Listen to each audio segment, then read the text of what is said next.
There's look at that thing. It's rotating.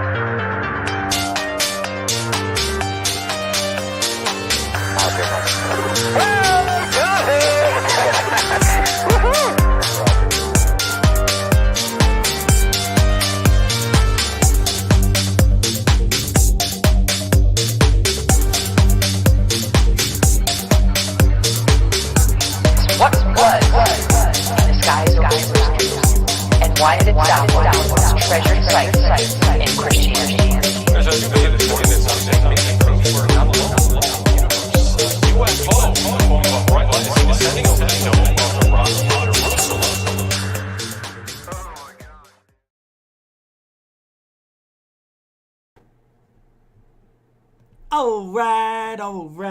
All right. Hey, come on with the blurry eyes. Oh my God, my eyes are red. Oh, I forgot to put eye drops in.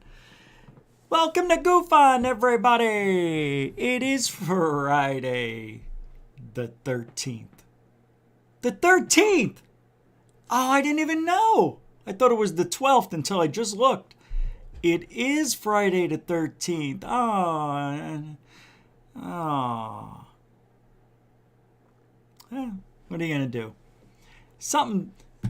It's just weird because you would think Friday the 13th would have some meaning to me. You know what I mean? Like, what is it about Friday the 13th? You know, like, why does everybody think that, oh, it's the bad luck day? Oh, everything bad. Don't walk under a ladder on this day. No, don't do that. You can't. You know why? Because it's Friday the 13th. It goes back a long way. I believe it is a mythological or something. I'm looking for something that goes with this day. You're going to want to see this. Yeah, hold on. Let me just, here it is. All right, I found it. Didn't take too long. Hold on. Because I'm going to play this video because it has a lot to do with Friday the 13th. You understand?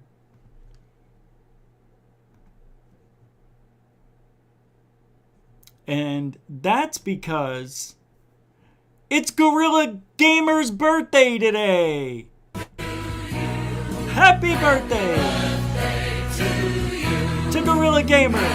Birthday, dear Gorilla Gamer. Happy birthday to you. One more time. One more time. Yeah, happy birthday to Gorilla Gamer from GUFON to you. Come on. Happy birthday to you. Happy birthday, Gorilla Gamer. Happy birthday to you. Again.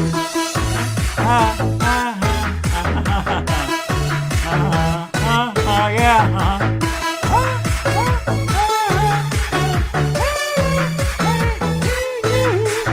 Happy birthday, Gorilla Gamer. From the GUFON family, the king of GUFON, and all those in between, we wish you many more. You are a valuable source of information. Your friendship goes beyond birthdays. Your birthday should be celebrated every single day. Well, you do that. We'll celebrate it today. Again, happy birthday, man.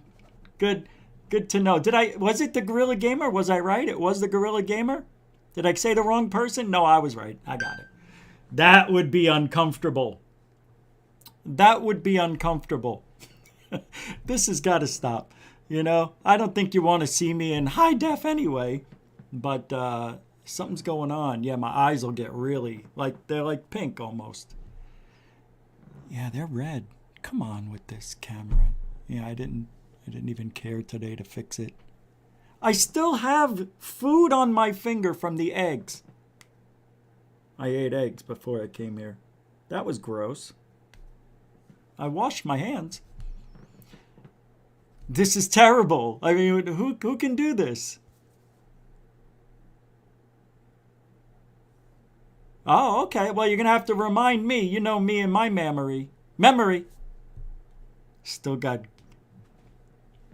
Gomez on the brain. Did you see the Alien Addict show?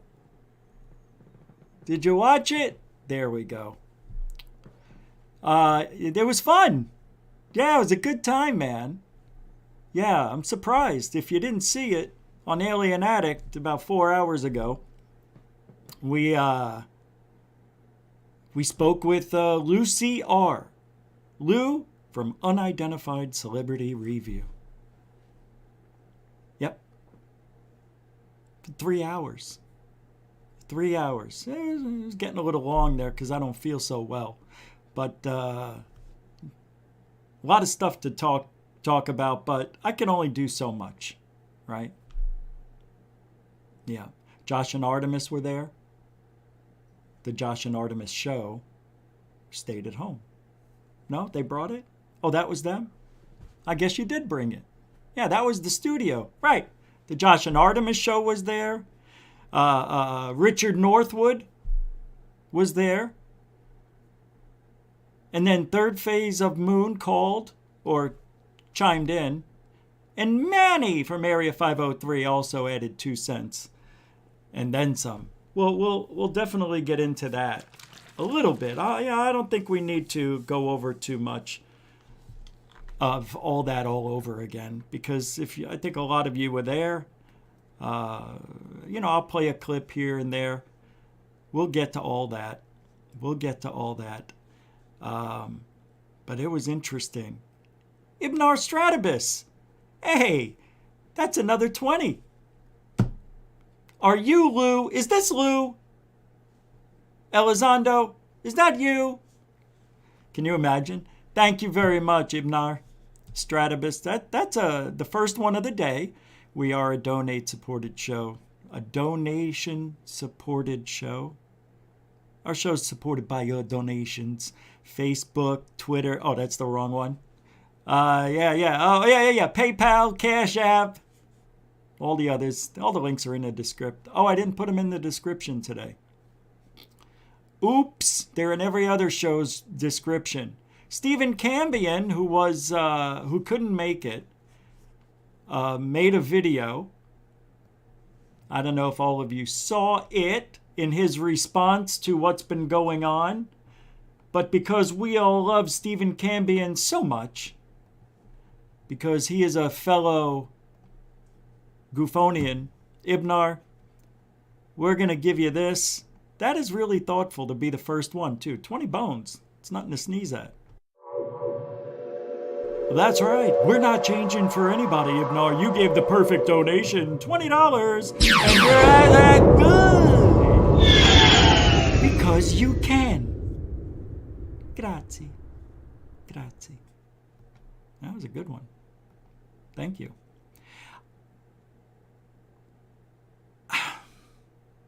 You know why? Nah.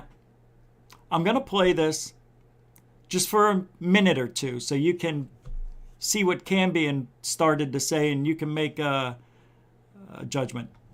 Wait, hold on. Do we have the intro here? Yeah, that's a little long. Let's get over that. Let's go there. Is this it? Am I on the wrong one? What did I do wrong? I haven't been convicted of any criminal. Oh, here we go. Jesus. Is it 3 minutes? Oh, because I'm still on the premiere. Got it. I am not a criminal. I haven't been convicted of any criminal offense in my life. Okay, we can stay friends. I kind of stayed out of trouble, right? Now, like anybody, I've got some dirt in my past. Everybody does. And people have tried to twist something that happened to me. Oh my God, are you kidding? We'll get back to that. Roll call. Roll call real quick, though. Cloudy with a chance of UFOs. Welcome to the show. Unidentified S4 Anthony Pardon me, Pete. Member. Pardon me, Pete. Thank you very much. Lisa M. I don't think I've done that. Started the show without roll call. I think I've done it once out of all this time.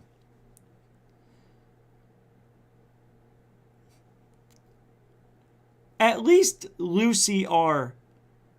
when I say Lu, I'm just going to say Lu, and that's going to mean UCR. When I say Elizondo, got it? So Lu is Lu CR now. Elizondo is Elizondo. Welcome to the show, Lisa. Lisa M. Ozzy Tiger, member. Ozzy Tiger, welcome to the show. Members, the Josh and Artemis show, welcome to this show. Carl Ann, welcome to the show. Member, Dorothy Hawkins, welcome to the show. Member, Mystic 15, welcome to the show. Dark Sky Files, what's up, Rich? Welcome to the show. Ramses, welcome to the show. FAP. I know, Lynn Wallington is still up. Welcome to the show, FAP. God Aviles, welcome to the show. What's this? Hey, Rebellious Ufology. Lynn W. Welcome to the show. S4. Oh, we're going to talk about S4 a little bit tonight. Good. Nice catch. John. Did we already do this one? Don't change. All right, I won't. That's a $20 super chat from John Griffin. I got to be honest, John. I don't remember you ever contributing. And because of that, I say that not in a bad way. It's just I need to do something special for your first one, you see. So that's this. Thank you, John Griffin, for the $20 Don't Change Super Chat. You are now acknowledged all over ufology as family. See? Now you're part of the family. What are you going to do? Huh? What are you going to do? Thank you very much, man. I appreciate that. Whoever you are. John Griffin, everybody. Thank you, man. Fake ufology account. All right, welcome to the show. Oh, wait a minute. I know that guy. I know you. The dot. That's what I used to do in your chat room. I know who you are. Can't hide behind the dot. Nobody can. William Bonney 420. I could be wrong. I'm just saying it's an inside joke that I used to have with this person. We'd be at the same show and I'd hit dot, which means hello, because we didn't want anybody to know we knew each other. I carried it over with that guy. William Bonney 420. Welcome to the show. Yes, we care about all our GUFON family, by the way. What a great bunch of support you guys are. I saw that. I was seeing what was going on in the chat room. And of course, you know, I'm in a friendlier environment. You got to give Lou credit. He came into not hostile, but it was hostile territory. If you really want to get nitty gritty, that's kind of what it is. Well, Alien Addict is like Sweden, but it was mainly people, you know, that Lou thought different. You know what I mean? It was mainly not all. I mean, we're fans. We don't dislike Lou or UCR. God, it's just Elizondo, man. And everything else is all bullshit. We'll talk about it. But welcome to the show, William Bonney 420. Member Rebecca Wiles, welcome to the show. All right, let's move down. Marvinsdale Likens Jr., welcome to the show. Stu Gerson. Hey, Scott Brown. Thank you, man. Thank you. Appreciate that. I didn't see you if you were there, but thank you. Welcome to the show. Brian Al's here. Welcome to the show. All right, and the beautiful one, Felicia Flores. Welcome to the show. Let's get to the front door. Who's coming in now? XTVX, Mike Gamble, B-Mac, John Hintz, Ramses. Welcome, welcome, welcome, welcome. Dinkamazi, welcome to the show. Member Dinkamazi. Member William Bridges, welcome to the show. Member Mary Young Sliwa, welcome to the show. Ghost 8, you too, welcome to the show. Caleb, welcome to the show. Let's go. And David Wilcox, see you, gotcha, good. All right, got a lot to talk about. Oh, you guys are going to be busting me balls with the dots now. Yeah, that's as good as it gets. Alien Addict was great. Oh, Dirty Mike, hey man. Any advice from insufferable fake Lu CR would make someone a worse person? Stay you, you're genuine and real. Well, let's talk about that for a minute, Dirty Mike. That was a pretty good $5 super chat comment. Lu CR because I asked, what do you want me to do? I don't want you, he says. Do what you do. He says, he says, I like the show, except when you do that stuff, then you say something like what I said about Christina Gomez, which he said, it's hard for me to want to be friends with you because, and I think, how do you explain it to your other friends if you're now talking to somebody you've talked shit about for a long time? I get it. And here's what I say. I understand it. We'll go through it slowly. It doesn't have to be like, I'm coming on your show tomorrow. It's not like that. But I understand what Lou's saying. And the reason is, I've said this from day one. This is not your grandfather's ufology show.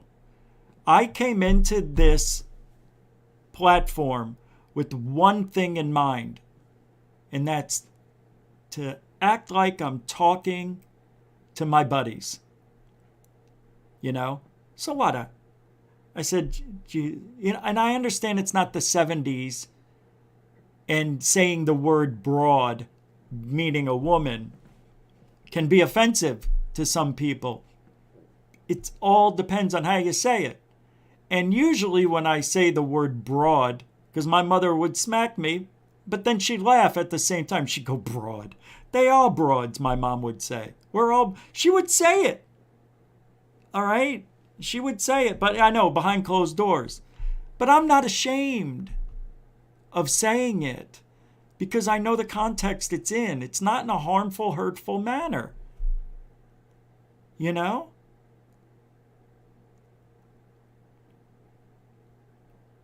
It's not like the other F word. It's not like that word. F-A-G. I think it was 2010. Somebody got mad at me and told me, you can't say fag. And I said, why not? Been saying it since I was 6 years old. I don't mean it in a hateful manner. And then they explained, so when something bad happens to you or you're made to look foolish, you're a fag. And I'm like, yeah, like the guy who got his pant leg stuck in the spokes of his bike or his chain. You would say that. What are you, you would say, what are you, an F? I can't say it anymore. I feel bad. See, I've gotten assimilated to the way they want me to speak because I feel bad saying it. But that term, I understand why it's offensive to people. But I stopped saying it that day. That was the last time I ever said it on air. Without, like giving an example like I did now. I think that's the first time I said it on air. I had this conversation with somebody just the other day. I said, remember all the words we used to say? Some of these things are a little bit too much, though. Okay? You're saying I can't say broad. I'm like, she was like a broad. Yeah. This broad over here. I don't use it in a hateful way. And I don't even use broad. I think I used it twice in the last 3 years, to be honest. But, things like that and telling me I should not act a certain way or don't say this because you know it. You know it's cringeworthy, so don't say it. I've tried it. I can't. I believe what I believe. When I spoke about Christina Gomez, I believe what I said was my opinion and also things I was hearing. And those rumors were around for a couple months.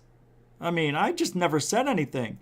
And the only reason Christina got on my radar, it was by accident. Her show was in a recommended, and it popped up. I'm not even subscribed, so I don't know. Or am I? I think I am, actually. I subscribe to everybody's channel because I want to know what's going on in the world. And it came on, and I was listening to it, and I didn't know whose show it was. And I'm like, I know the voice. I'm doing dishes and whatnot, and the phone's over here on the kitchen table charging. Thanks, Dirty Mike. continuing supporter of the show. And I'm like, I know the sound of that voice. What is, it just sounds like, am I listening to AI? I thought I was listening to like one of those AI news reporters that Third Phase of Moon put on as an example one day on one of their premieres. I go and pick it up. I'm like, oh my God, it's Christina Gomez talking to, oh, that's Lou. I knew these voices.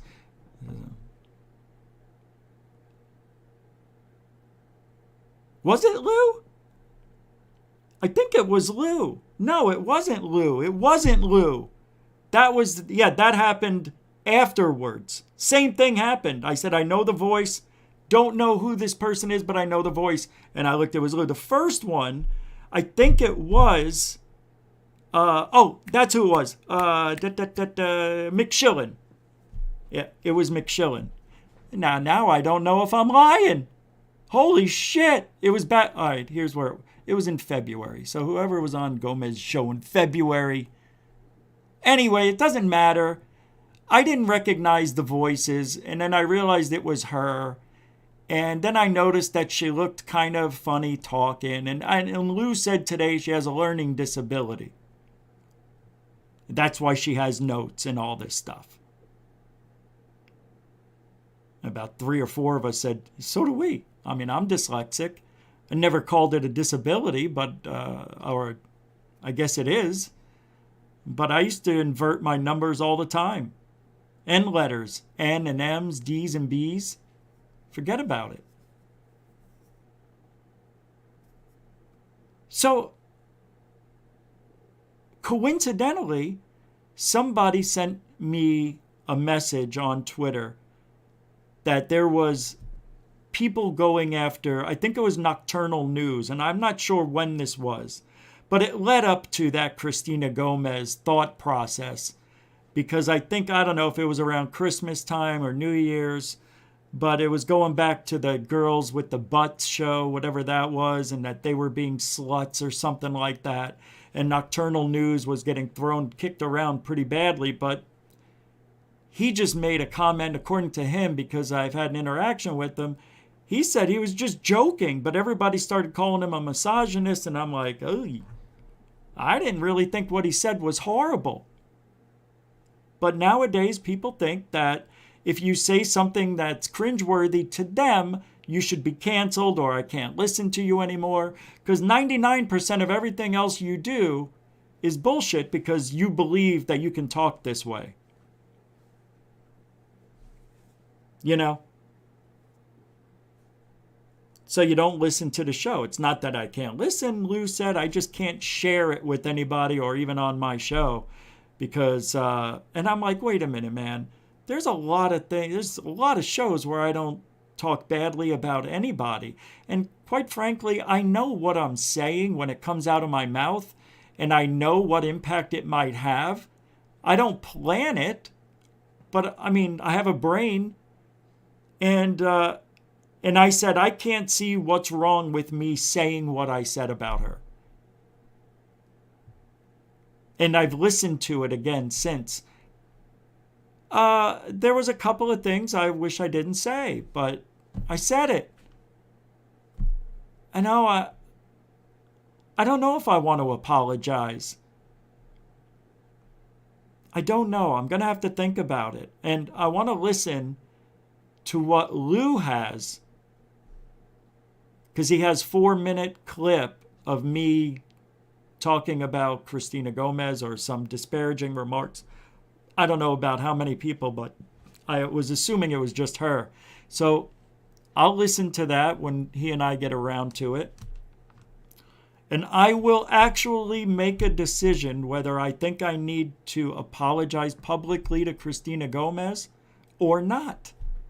And right now I'm leaning towards I don't want to. So it better be pretty damning what I did, because I don't. And I've listened to it a couple of times, and I know what I said when I said it. If it's not that cringeworthy, then it's possible me and UCR, Lou, will never have that friendship. at least for the betterment of ufology anyway. There won't be those discussions happening if I don't apologize. Maybe. I don't know if he'll still talk to me if I don't apologize, but I don't think he'll share this show with any of his friends or anybody else. So my question is, so if I apologize publicly, it's okay to share my show now with friends? They're still going to go back and look at the old stuff I did. They're going to see I'm not removing anything off the show, off the channel either. Don't ask me to do that, because I'm not going to do that. I'm not going to delete the show. But if I did apologize, then you would think I would delete it, right? I don't know, man. A lot of stuff to go through just on that alone. And my thing is, Lou kept saying to me, if you want to grow, if you want people to take you seriously, was another one. I said, okay, you see, it's a psychological thing with me. My own psychology. For me, not for anybody else. Hey, unidentified S4, you're a member. You became a GUFON member, it should say. I don't know why I can't fix that thing. But thank you very much, man. You didn't have to do that. I appreciate the support. And as always, unidentified S4. Go check out his channel, subscribe, get him to 10,000 subs before, YouTube shuts everything down. I'm joking. Thank you very much, Anthony. Unidentified S4 is now. I think you're number 49 or 50. I'll check in a minute. Thanks, man. Man, it's just like, I get it. I understand that Christina Gomez is 20 years old or 21, whatever. But she's talking to an audience of older men, 40s, 50s, 60s, maybe 70s. Jim Goodall. I mean, I don't know if she spoke to him yet, but he goes on everybody's show. I thought she was a little older, 24-ish. But I kept thinking to myself while Lou was telling me and saying I should apologize and listening to why, and I just kept thinking, should I? And I'm remembering what I said, and I'm like, I don't want to be one of those people that has to apologize for something I thought was truthful and my opinion. Oh, well, maybe I can apologize about the Jimmy Church comment, but that was based on rumor, and I said that. I said allegedly. I said there was a rumor. I was very careful. But she didn't deny it either. She never denied it. Not that I'm aware of. Nobody said she denied it yet. I'm blocked, so I can't see anything. But that's that, man, And I was going to play what Cambian said real quick because I'm going to do something real quick. So watch this for 90 seconds. 10 years ago and been making me This is his response into what happened today and recently in the last few days. Bad guy. These people that want to discredit you, they're going to find something. If it's not criminal, maybe they'll dig up an old girlfriend that'll say you were abusive to her or whatever.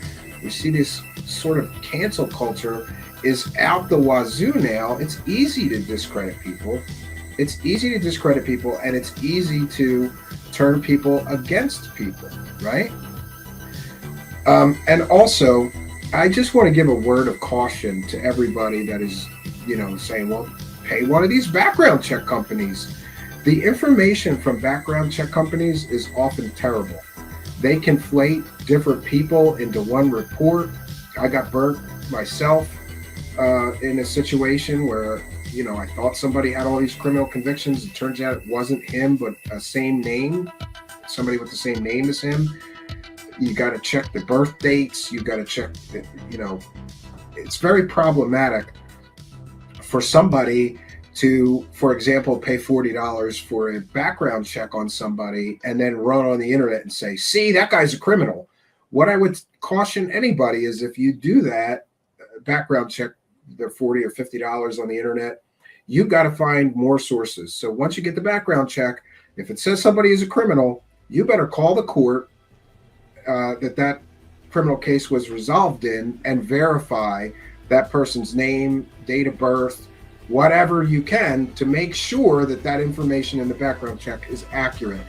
I'm not supporting or defending anybody's past criminal activity. However, I just want to caution everybody that those paid background checks, there's tons of them on the internet. Go look up, So if you want to go check the rest of that out, I'll put the link in the description right after the show. Yeah.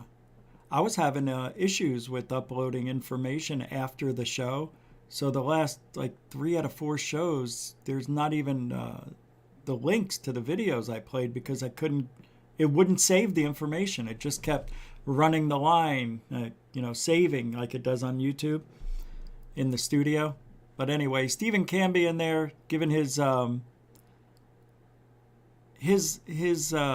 expertise on pulling up people's background information. When you do that, like with my name, when you pull up mine, there's 2 Richard Giordano's. And when I used to live in Arizona, there was 2 of us in Chandler, Arizona. And one of them was me. But it doesn't give the address on mine because I think on my license I have it so the address isn't public. Because that's how it works in Arizona. Do you want your name in public records and phone books? No. Or address? No. Which is cool. But this other guy, Richard, I seen his name and address posted on the internet and people thinking it was me. And I think the guy was divorced a few times or something like that. So people kept, Rich has been married 2 or 3 times for all we know. I'm like, it ain't me. Sorry. One and done. That's it for me. And that's been done. And done again. Well, I mean, done and over. But you got to be careful when pulling those background checks. You get mixed names and you get somebody thinking that you're the criminal when it's the other guy. Yeah, it's a little more than just pulling up a background check. You got to really do some research. I'm also going to play Stephen Greenstreet's video today, his hit piece on Lou Elizondo. Did you guys see this today? I got to tell you, it's well done. It's very well done. The guy's really good. I'm going to pull it up real quick. Yeah, and then, talking about Lu CR.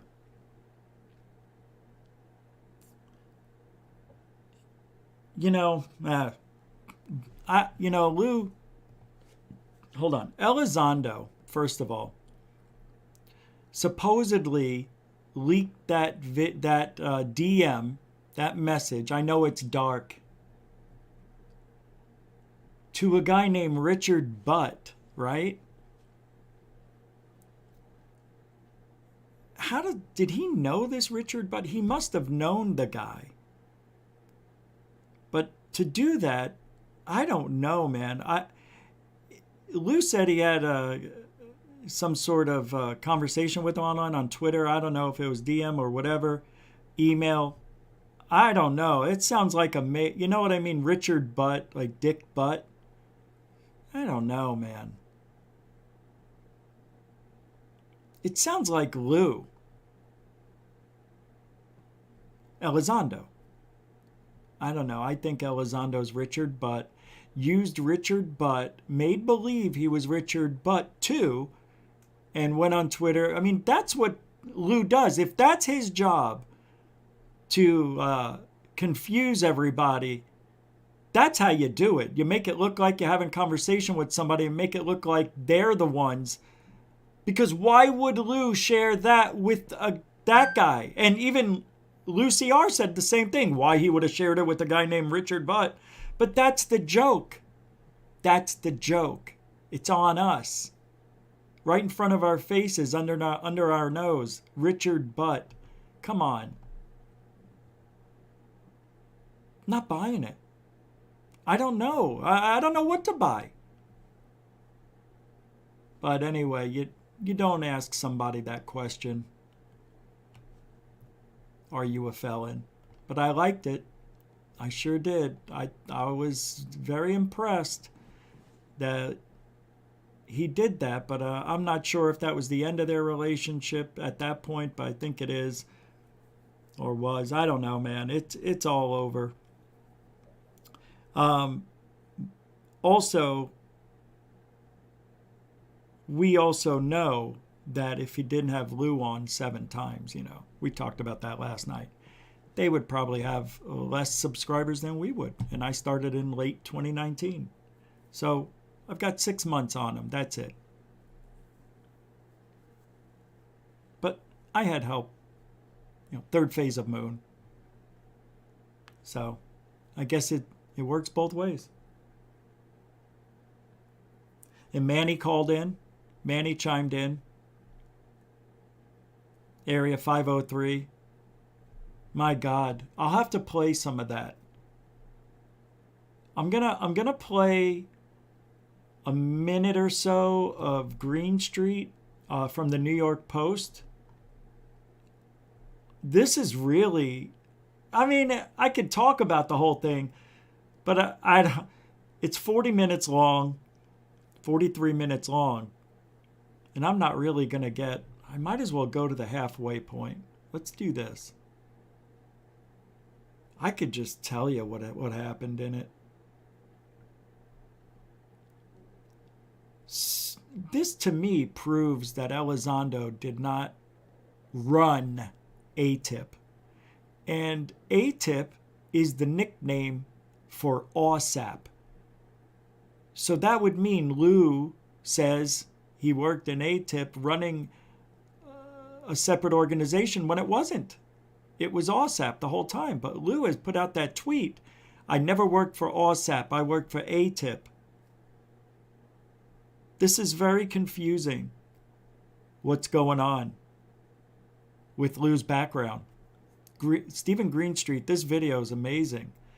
It shows a lot of, my God, a lot of bullshittery. It really does. Oh, I'm going to have to start from the beginning. I don't know how I'm going to play all this. There's no way I can. Well, let's do the best we can. Hey, Liam Atkinson, 5 pounds. It's better to forgive and forget. Yeah, well, I don't have any beef with anybody.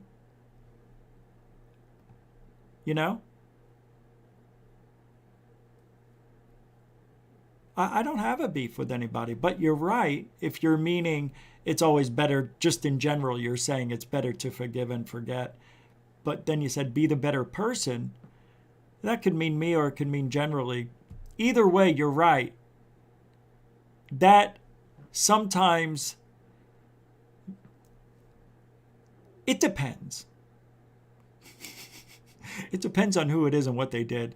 But you know what? Once the deed is done, it's done.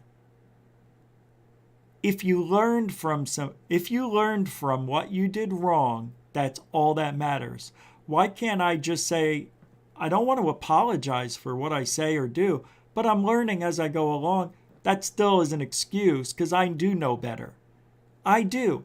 But I'm being honest when I say I don't think what I said about Christina Gomez isn't any different than what I said about anybody else. Just because I talked about body parts. And it wasn't in a mean way. It was nice. I like chests. I like hair on a woman. Forgive me. You just don't say it. Well, I did, and a lot of people were thinking it. And I said what I thought I really felt at the time. But I'll listen to what he has. Liam Atkinson, thank you. I think that is also your first super chat here, so thank you, Liam Atkinson, for the £5, £5. Better forgive and forget. Be the better person. Super chat, all over forgiveness. I am a better person. Oh, that was very good. Thank you very much. Mucho gusto, generoso. Appreciate that. I'm going to check. All right, got it. I see what... Heather Birdie with the $2. Lou, don't know him, but from what I saw earlier, thumbs down. Aw, really? I could understand. I see you, Steven. Oh, wow. Okay. I'm going to bring on Stephen Cambian. Heather Birdie, you know, being there on the show. Oh, I almost hit leave. I almost left the show. Copying for Stephen. Well, once Cambian gets here, we'll have more to talk about. I haven't talked about yet too much, or at all, I don't think. Oh, there's so much to go over. It's 3 hours. Actually, you could, if we dwindled it down to just 55 minutes, that would have been, if you squished everything in, we would have had a powerhouse there. But I thought it was a great show. I think Lou was at some, he was in a neutral corner. He was in Sweden with Alien Addict. Alien Addict is like Sweden. But I could see where it would have felt like hostile territory for Lou. Not Elizondo, Lou CR. But, you know what? He's a passionate guy. And I didn't think anything he said was out of line, or the only thing that struck me as odd was but I understand, if you're about free speech, then why do I have to apologize to Christina Gomez? Because it's his friend. And that is the only way he could be friends with me publicly. I thought that's how it went down. It's a little strange, but if you're all about free speech, why apologize? Just let it go. Stephen Cambian's joining me in 3, 2, hey, what do you say there, Chief? Hey now. So you watched the whole thing? Well, yeah, I listen, I try to do it. I told Ollie, I have my kids until 6 p.m. and he always starts at 5 p.m. I can't leave 2 boys alone in the house by them, I can't leave them for an hour, or I'll come back to some kind of crazy chaos, like flour all over the kitchen, or, some crazy. So, I wanted to do it. I should have said, or I think I tried to tell Ollie to move it 2 hours, and then, or 3, or, I don't know. I do. I listened to the whole thing, and I really wish I would have been there. I was kind of disappointed at the number of fireworks. I thought there would have been more. There would have been if I was there, because I think that everybody was kinder to him than they should have been. That's my take. Well, Rich Northwood tried. That's for sure. He tried. Yeah, Manny was pretty aggressive, so maybe Manny that was enough. Yeah, but one thing that stood out to me, and you say I'm here to toot your horn for you, because you're not communicating this point enough. But for this guy who, it talks about all of his acting and comedic skills, where have we seen him before UCR? Nowhere. I don't. But my point is, he's giving you advice, and he's sitting there and acting like he's got more subs than you because he's a better actor, producer. He knows the business or something. And it's just incredibly naive for him to sit there with a straight face and tell you that he's done better than you, so you should do it his way. Or everything else, too, is subjective. Oh, I don't like the way that you yell and scream. Or I get that, too. What he's telling you, I don't like the way you're too aggressive or you talk shit on people. My thing has always been, I don't have the patience or the time or the energy to be kind to people who are conning people or scamming people in this community. So I don't waste any time. If you're selling fake shit, you're selling fake shit. And if you don't like my delivery, that's subjective. Other people applaud your delivery or my delivery, right? They some people say similar things about us. Yeah. You don't have a filter. I love that you have no filter, that you'll tell it like it is. And you know, so from a subjective standpoint, one could easily watch his show, and I will say I don't like his delivery. Yeah. It seems lazy. It seems like I'm just going to sit here and talk. I've done no research. And there was a couple of things that were very important that he said there. First of all, he knows he's interviewing Stephen Greenstreet. He's copying and pasting questions from his audience an hour before the show. I'm going to say that again. He knows he's interviewing Stephen Greenstreet. Right. He's copying and pasting questions to ask his guest from the audience. So I guess he didn't take the time to write any questions. He just copied and pasted shit from his, you know, hey guys, what questions do you want me to ask? That's lazy. And I don't see him doing any research. I don't see him doing anything but sitting there and talking. But back to my major point, all this arrogance of him to sit there and suggest that he's done better than you because he has a filter or because he doesn't get angry. Right. It's ridiculous. And again, he talked about these perceptions. He can say, well, my friends have this perception of Rich, or my friends have this perception of Steve Cambian. Our audiences and people who are in our corners have a different perspective about us or a different perception of us, and they also like what we're doing or they wouldn't be there. But back to this thing, this guy had the biggest UFO celebrity on the planet 7 times. He's only a few, what is he, 2,000 subs ahead of you? That's it. And did he start 6 months before you or after you? Right, 6 months after. Okay. So, you know, for him to suggest that he's doing so much better than you because he knows about style and he's a producer, and you know, I don't know, I look at his show like it looks like everybody else's streamer. There's no production. He doesn't have better production. But see, these are the lies that people who play the UFO circle jerk game have to tell themselves. It's just like Christina Gomez telling herself, I didn't get my subs from Jimmy Church. I got them because of SEO. And, you know, look, the whole thing is he spent all this time telling you everything you're doing wrong with your show. It's your show. You're allowed to run it your way. You're allowed to be the person you want to be. If you don't want to change, you don't have to. I don't find a fault or problem with anything you've ever did. But maybe a few times I thought you took it a little too far. But some people will say the same thing about me. Oh, but yeah. Look, this guy's only a few thousand subs ahead of you. And we have to keep some things in mind. Mr. Arrogant, he's got a producer. He's got somebody making all of his music. He's got 2 or 3, at one point he had 3, volunteer co-hosts. And there's another nugget in there that he dropped. Nobody gets paid from that show but him. He keeps all the money, and he's working, all these people are working for him for free. But he's keeping the money. If I understood him right, I think that's what he said. Yeah. So he's telling you, you have to change, Rich, so you can do better like I've done better than you. But you don't have a producer. You don't have somebody making all of your music, somebody editing your videos, somebody making the graphics for you, I believe he has or had at one time, plus 2 or 3 volunteer show hosts that are working for free, plus, you know, selling your soul and saying, I'm going to sit here and softball all these UFO scammers. And for him to have, he had Jimmy Church on his show.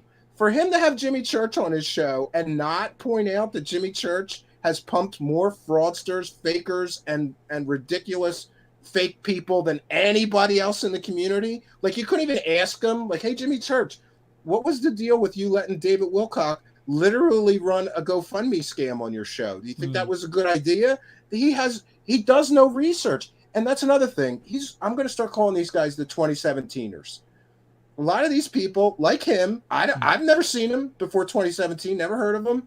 He came on here with the Lu train, with the New York Times article. To me, he has I don't think that he understands the history like you and I do, having been here for decades. No. So he doesn't understand why we're angry. Maybe we're angry because we've been lied to by different con artists, UFO messiahs for 20 years now, and he doesn't have that track history. He doesn't see those patterns, but I think the major thing that bothered me was him giving you all this show advice, sitting there with a straight face, acting like he got there because he's such a good producer and comedian.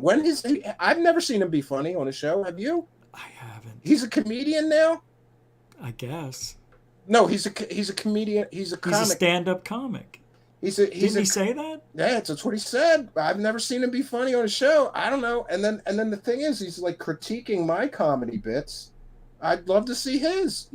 I just don't get it. But I guess the biggest thing that pissed me off was him giving you all this advice and sitting there and not acknowledging.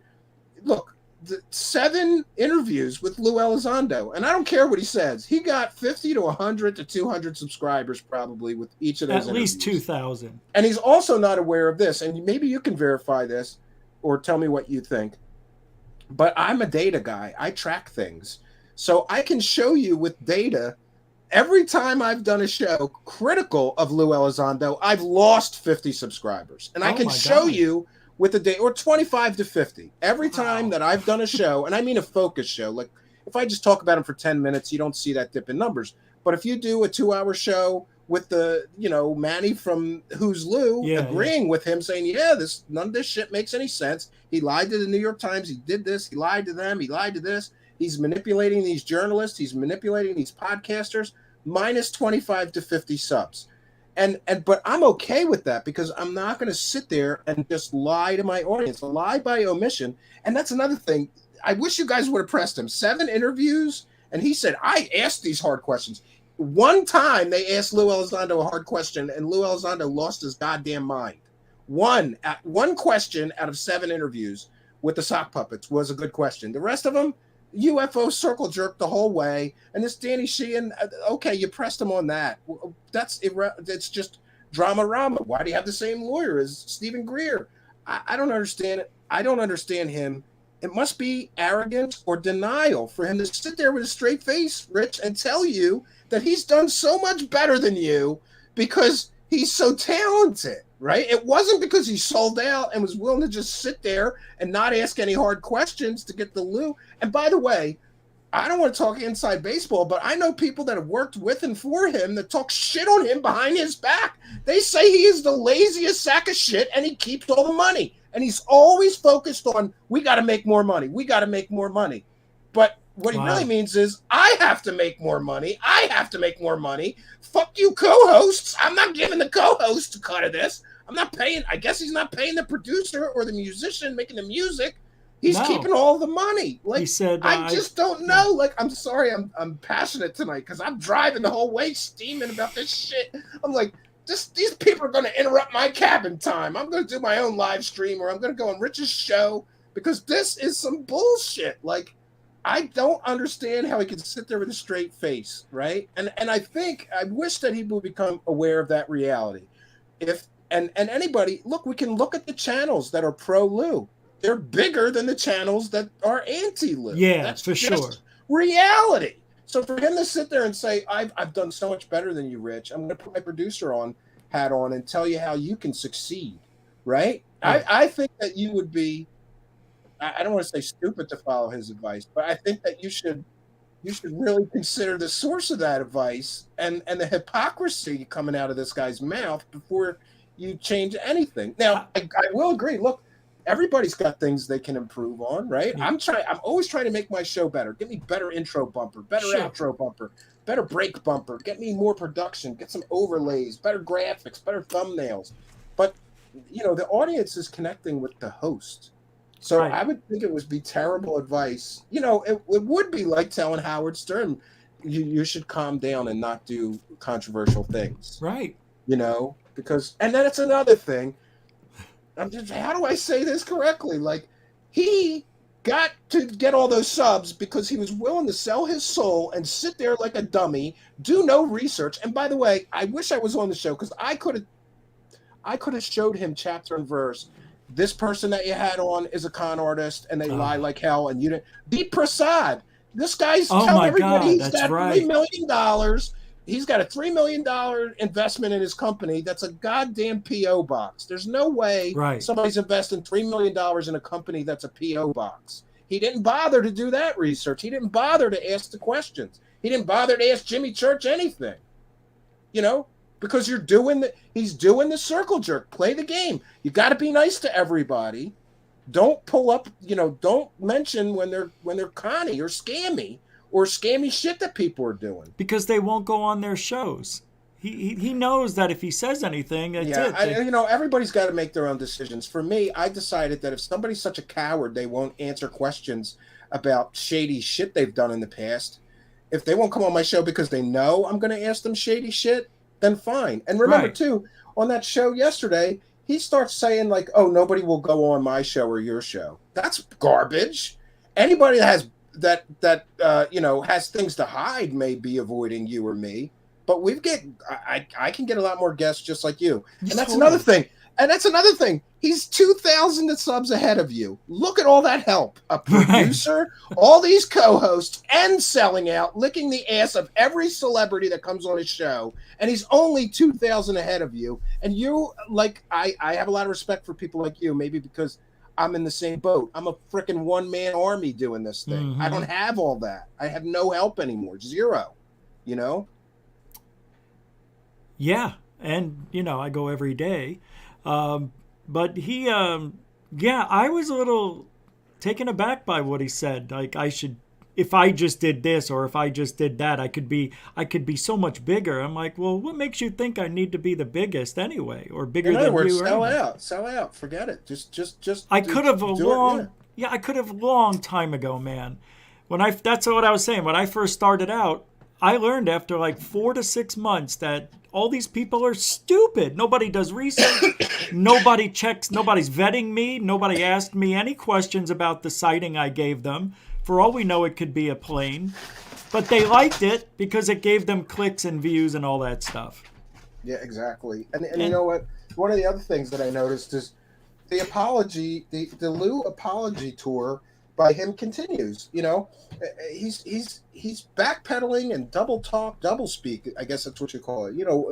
In one sentence he's saying, "Yeah, that Lu shouldn't have done that, calling people felons," and then in another sentence he's saying, even regardless of all this stuff about Lu, he still got us these hearings, and he's been getting shit since he started. I don't know. I think he's still doing the apologies for Lu, almost like a proxy. Like Lu's too much of a coward to come and face everybody. So he sends Lu CR, He said Lu would have come on my show if I didn't say he flattens his wife. Remember that? So Lu would have come on my show if I didn't say he flattens his wife when he has sex with her? Well, everybody's got a different sense of humor. Did you know, Rich, my dad was a big dude. He was like 350, 400 pounds. Damn. He was a big man. And he loved fat jokes. He would tell fat jokes. Like he would, make fun of how fat he was, you know. Some people, though, don't think you did. You said he flattens his wife every night. That's all. But here's another thing. You and I have chose, and other people, everybody has their path, right? To what they think success is or what's going to get them some success at whatever it is they're doing. And I think that Lu CR just decided, I'm just going to totally sell out. I'm going to make people work for me for free because that's, come on, man. What do you got? Like, what if by the way, he loves to bring up this Latino stuff constantly. Like, what if I just hired some Mexicans and I refuse to pay them and they're going to work on my show for 2 years for free? Would that be okay? Like, I don't think that's okay. Just not paying people. But if people, choose to volunteer for free, great. Maybe he's got some deal, like when we get a bigger deal, I'll cut you in, or I don't know. Coral, I'll talk to you after the show. No, I'm kidding. No, I'm not. No, I am. Yeah, I'm sorry. I feel like I came here and pointed at him like a missile.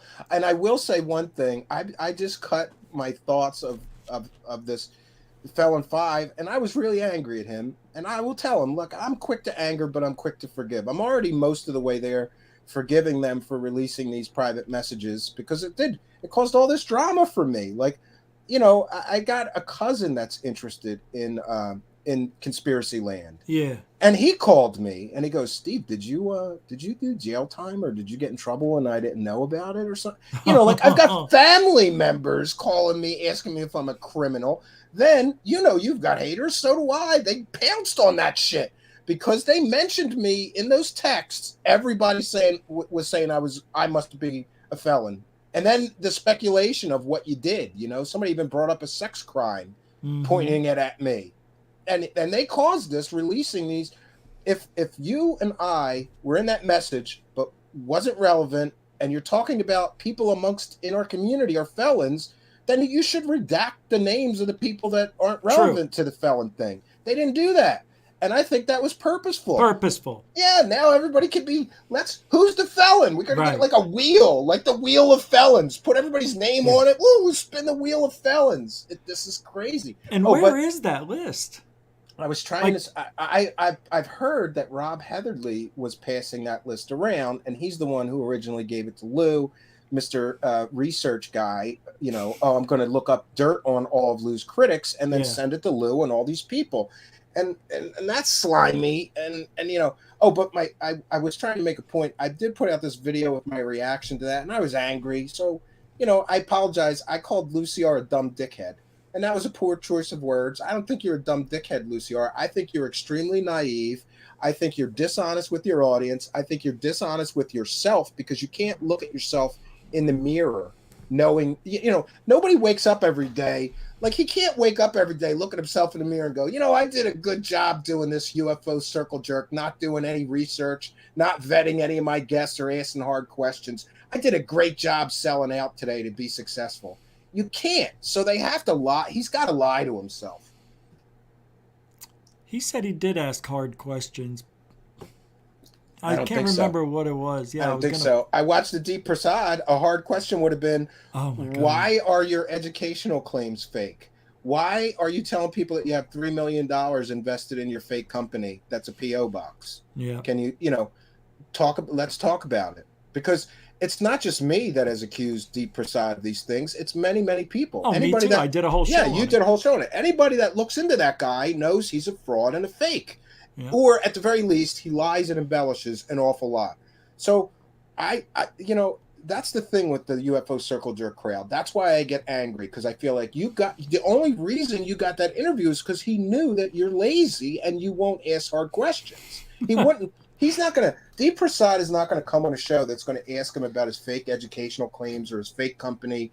And by the way, I went to college and I have a background in computer science. And I can tell you that I've seen this Deep Prasad do a lecture on quantum computing. It's nonsense. He talks nonsense.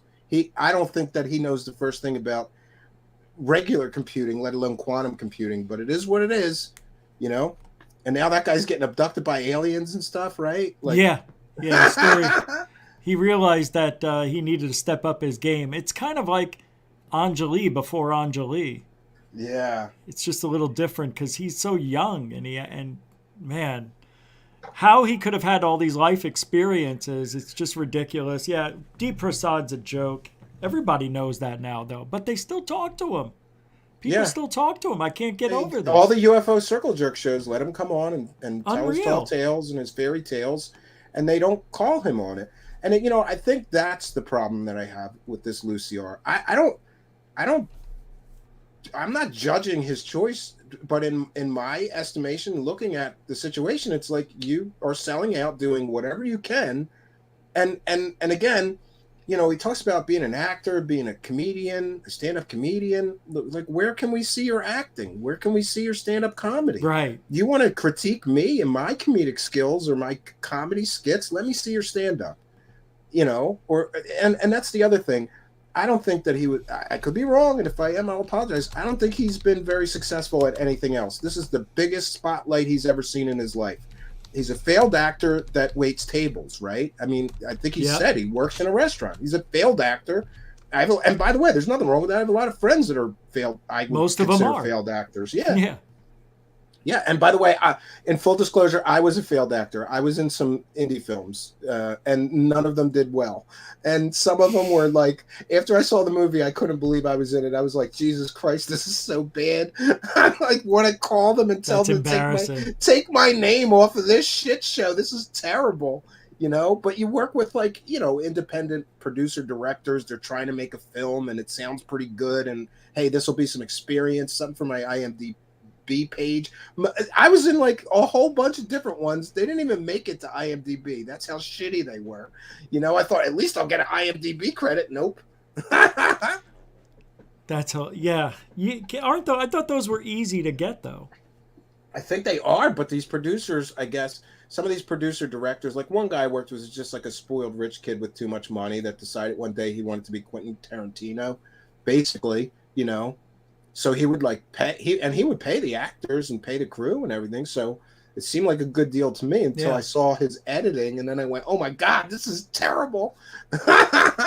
He was just a kid with too much daddy's money that decided he was going to be a director one day and make movies. You know, spent a lot of money, that guy. I want to say thank you to two people real quick for PayPal donations.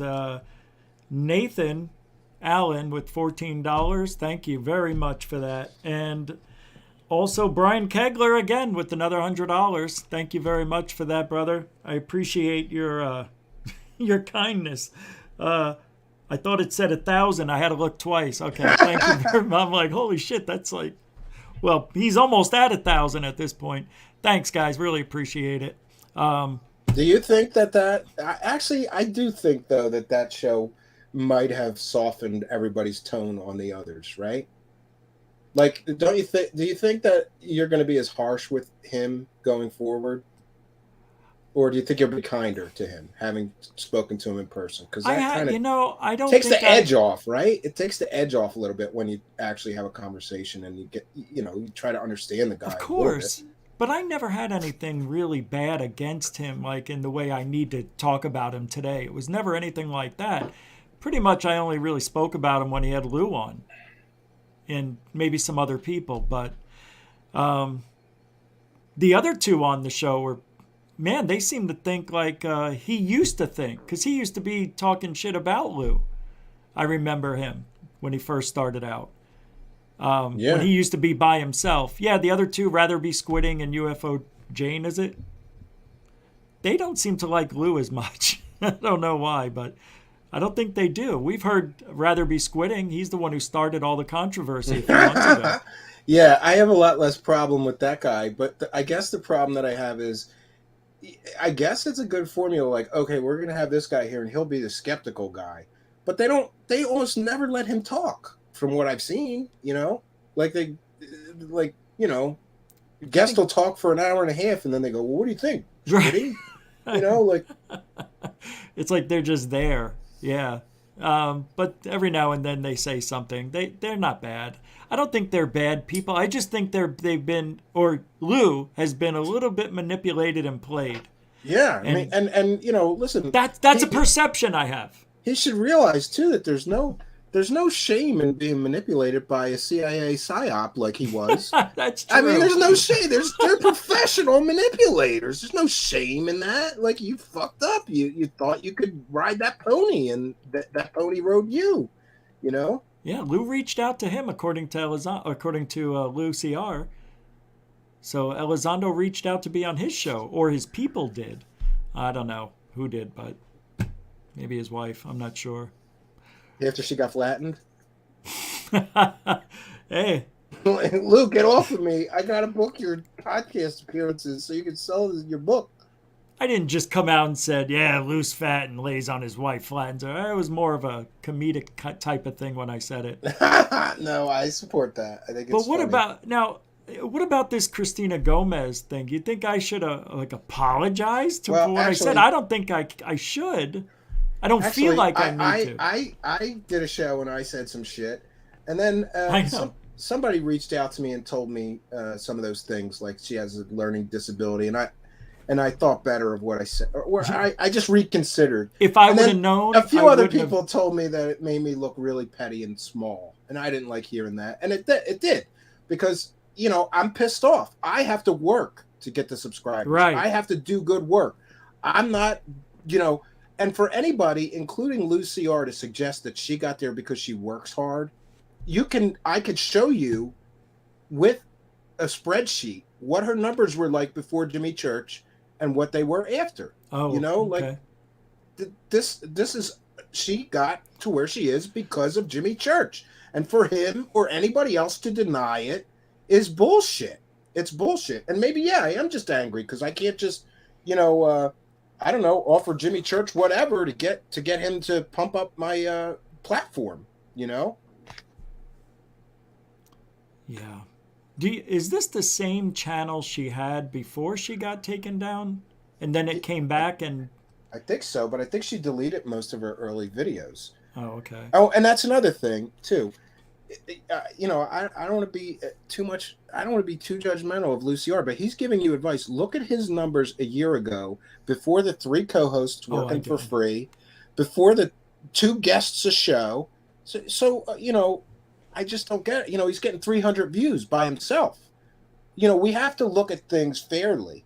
If he's got all of that help, right? And he's going, see, I did so much better than you. And he's selling out to the UFO celebrities, licking their assholes instead of asking real questions.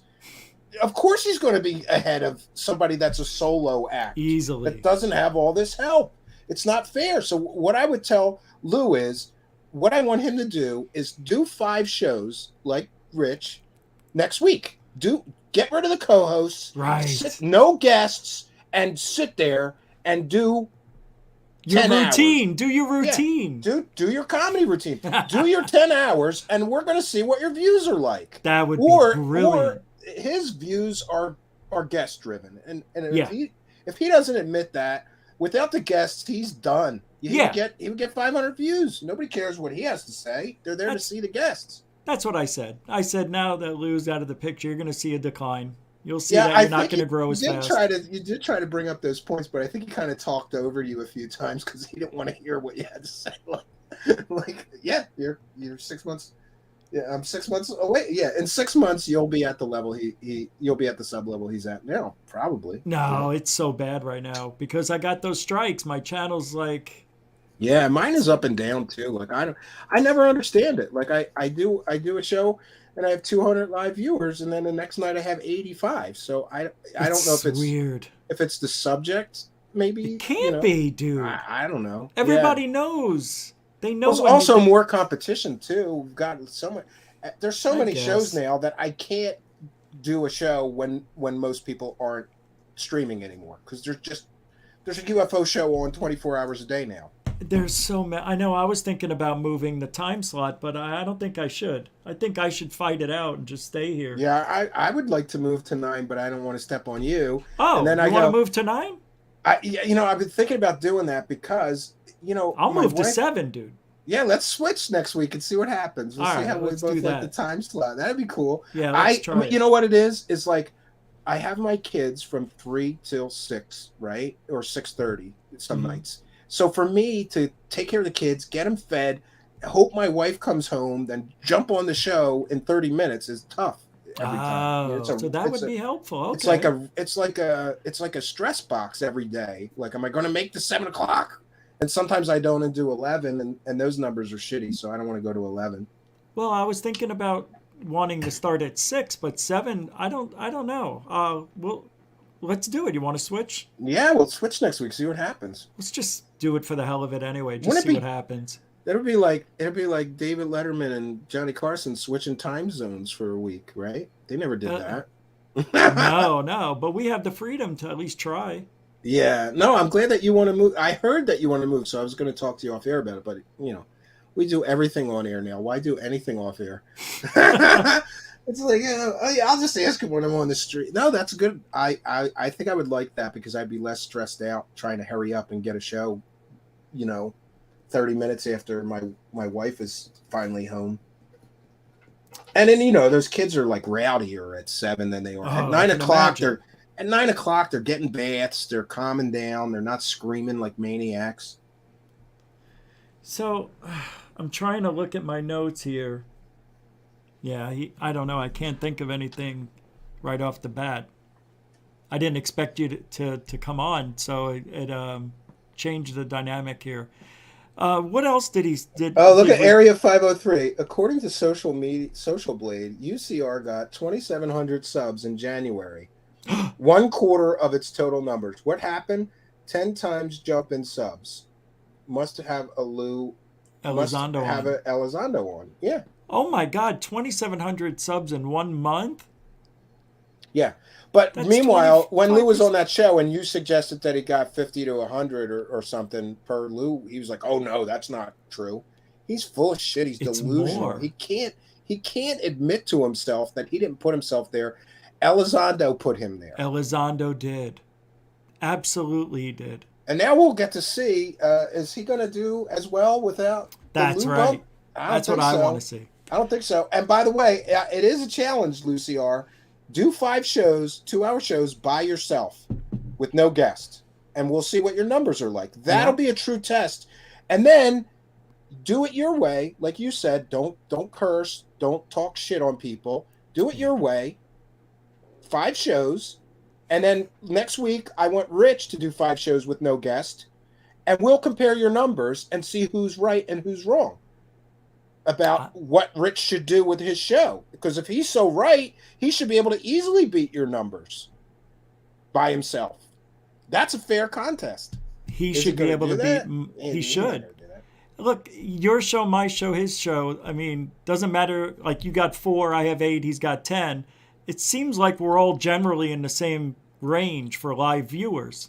Anywhere from he gets more 160 with to the 220. big guests. He gets more with the big guests, I think. If he didn't have the guests, they wouldn't even get 120 people there. I don't think so either, but yeah. I don't think so. I don't think so. No, you see, and that's the thing. I'm me. You know, I not everybody can do my show. Not everybody can do a show like you. I mean, because this is us. This is us. I mean, he would have to get rid of the other 2 and do it all by himself. Well, that's what I said. If I he's so right, like go do 5 shows by yourself, bro. With your comedic skills that are, better than everybody's, and your acting skills that are better than everybody, and your producer. And by the way, you can't use a producer. You have to produce everything yourself, including the thumbnails, whatever music you play, whatever videos you play. You got to produce everything yourself. And we'll see if he's so right about everything, he should be willing to do that and prove that he is right. But I predict that his numbers would be shit. That's by himself with no guests and no co-hosts, no producer, having to do all his own work. His numbers would be shit. By day 5, they'd be shit for sure. Could you imagine? Poor guy have to talk for 10 hours about UFOs by himself. I don't think he could do it. I don't think he could handle it. No, I know he can't. Yeah. Let's just say that. But, in fairness to him, I got a friend that's kind of like him, and he has that surround yourself with talented people, that's how you succeed mentality. So, in fairness to him, maybe he realized, like, I'm not a strong enough host to host a show by myself. I can't carry it, so I got to bring in some other people so that this will work and be successful, considering my shortcomings. It could have been, and for that I wouldn't blame him for, but I guess I get pissy when he starts throwing around advice like he's gotten there because he's so smart or because he's so much more talented than people, when most of it, we just saw that 2,700 subs in 1 month. Wow. A month he had Elizondo interviews. Wow. That's a quarter of his subscriber base. Yeah, took me a year to get 2,700. I just passed 5,000, and I thought that I would hit 5,000 in a year. It took 2. Oh, you're at 5. I'm sorry, I said 4. No, that's fine. I don't care. I'm not really ever that concerned with that sub number. I'm more concerned with engagement. I'd rather have 3,000 subs but have a super engaged audience than have 10,000 that don't comment, don't come to the live chats, don't. Yeah. That I don't know what. As a matter of fact, I don't know if they're going to stay the threesome they are for that much longer. I have a feeling within 6 months. Well, didn't that other guy leave? That other guy, the bald guy, what's his name? Oh, yeah, that's right. There used to be 3 in Lu. That guy left. I heard he left because he wanted some money. No, you didn't. I swear to God, somebody told me. I don't know if it's true.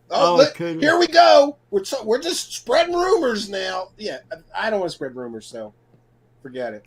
What's this? Yeah, I know. Well, that one, I don't think it's too bad. You hit the nail on the head, Stephen. He was very arrogant today, and in his dealings with me, tons of brutal Well, that's another honesty. thing. He's such a great filmmaker. Let's see your films that are so much better than Manny's. Let's see your production quality.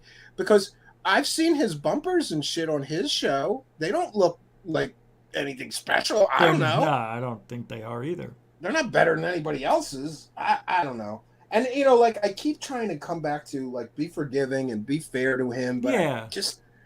I wish I was there for that conversation, because I think that if I had a chance to have a conversation with him, I would understand him better and soften my tone, kind of like, it's just natural. You're going to go, okay, maybe you're not such an asshole. You know? Of course. And he might think the same thing about me. Like, what he said about you is he just can't be your friend because you talk shit on one of his friends. Yeah. I guess it's fair. I guess that's fair. Like, I understand it.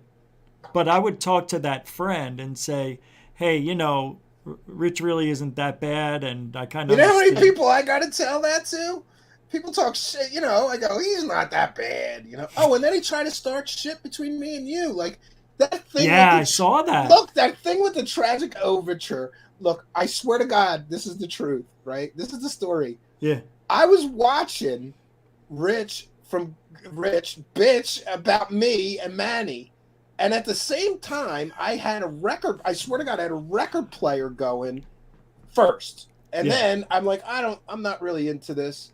I was listening to classical music, doing some paperwork and stuff. I go, let me turn on Rich. But that was still on in the background. And I swear to God, Brahms' tragic overture perfectly synced to Rich bitching about getting scooped by me. So, of course, like, I made a video of it and I made a joke of it. And it was funny. Yeah, you told me about it. And then, you know what? We're both the same kind. Like, you're from New York, I'm from Philly. Like, friends bust each other's balls. Yeah. So when I bust Rich's balls, it's not out of like, I fuck that guy, It's out of like, I'm going to bust his balls. This is funny. Him crying to Brahms' tragic overture, I wasn't even mad. I thought it was funny, actually. Yeah, and I did give you the option. I sent it to you before I did. posted it. I said, if you don't want me to post this, I won't, but I think it's funny, Yeah, that's the thing. I mean, people have this perception. Well, I think that he has a perception of what things should be. Yeah, and also, friends don't have to always agree. Like, I'm sure I disagree with you a lot of shit. I don't like the third phase connection that you have. We've talked about it, but I accept it. I just say we'll agree to disagree, because I'm not going to argue with you about it. I'm not going to be angry at you. I just, like, they kind of even offered me an opportunity to work with or for them, and I said no, because I felt like I would lose my objectivity and I wouldn't be able to say whatever I want to say about them. Right now, I don't have any reason to not say or shit about them. Yeah, I don't. And I get they're trying to improve, but I can't get past some of the shit that they did in the past. Yeah, like, it took me a while to get past it. Trust me. I mean, I wished hateful things on them like you wouldn't believe. And I'm embarrassed. It's like, okay, it's like, hey, I'm doing great work now, but boy, I used to do some shady ass shit to get here, and you're just gonna have to forgive me. And I try to be forgiving. And I will say, after talking to them on the phone, I like them as people. I just don't like what they do. I don't like their work. I don't like I think it's a cop-out to say, we'll just put it out and everybody can decide. I think it's a cop-out. But, we can agree to disagree on those kind of things and stay friends. It's better than starting an argument. Like, it's not something I can't get past, right? But it is nice that they allow me to post videos on Third Phase UFO Report and try to debunk that stuff, too. They're not afraid of having me do that. Which I think is kind of admirable. But I understand what you're saying. Believe me. And that's another thing I could talk to you about. I remember we were on Alien Addict show, and I was ripping that documentary, and Greer saying that he went to a secret underground base with the guy from ZZ Top and all this shit.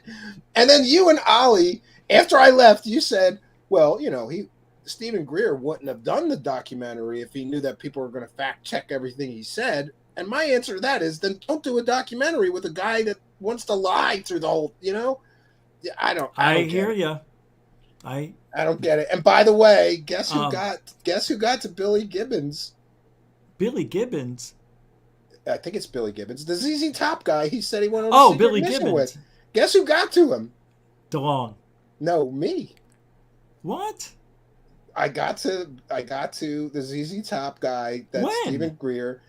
I'm gonna put it on my channel soon. But Oh, it's recent. Yes, I got to Oh, the guy shit. and got to ask him if he went on a secret mission with Dr. Stephen Oh, my Greer God, you to didn't. an underground base. Yes, I did, and I'm gonna post that shit. And it's Oh, hysterical. no. It is funny as shit. Are they gonna hate it or love it? I don't know. I don't care. I just want people to know the truth. Like Stephen Greer did. I don't think that Stephen Greer went on a secret base mission, underground mission base with Billy Gibbons from ZZ Top. I don't think that happened. I think it's bullshit, and I'm gonna find out. Okay, that's cool. That is cool. Anthony, did I say it Licio? Is that how you would say that name? I think so. Licio. Licio? Yeah. Licio, or I bet it Licio. is. Yeah. Or Licio. Well, I think it's Licio. I have a good feeling. Canadian 279, we're ready for Giordano and Cambian Super Show. LFG. You know how many people every week tell me we should do a show regularly together, and I'm like, you don't get enough? I mean, yeah, God. well, I would love to do that. And you know what? Are you going on Josh and Artemis show this weekend? I think I'm invited to go. See, and I just gave them terrible advice. Listen, I want to tell them Rich is a goddamn mutant because they asked me to come on their show, and I said I would. I'm sorry, I'm really, really busy.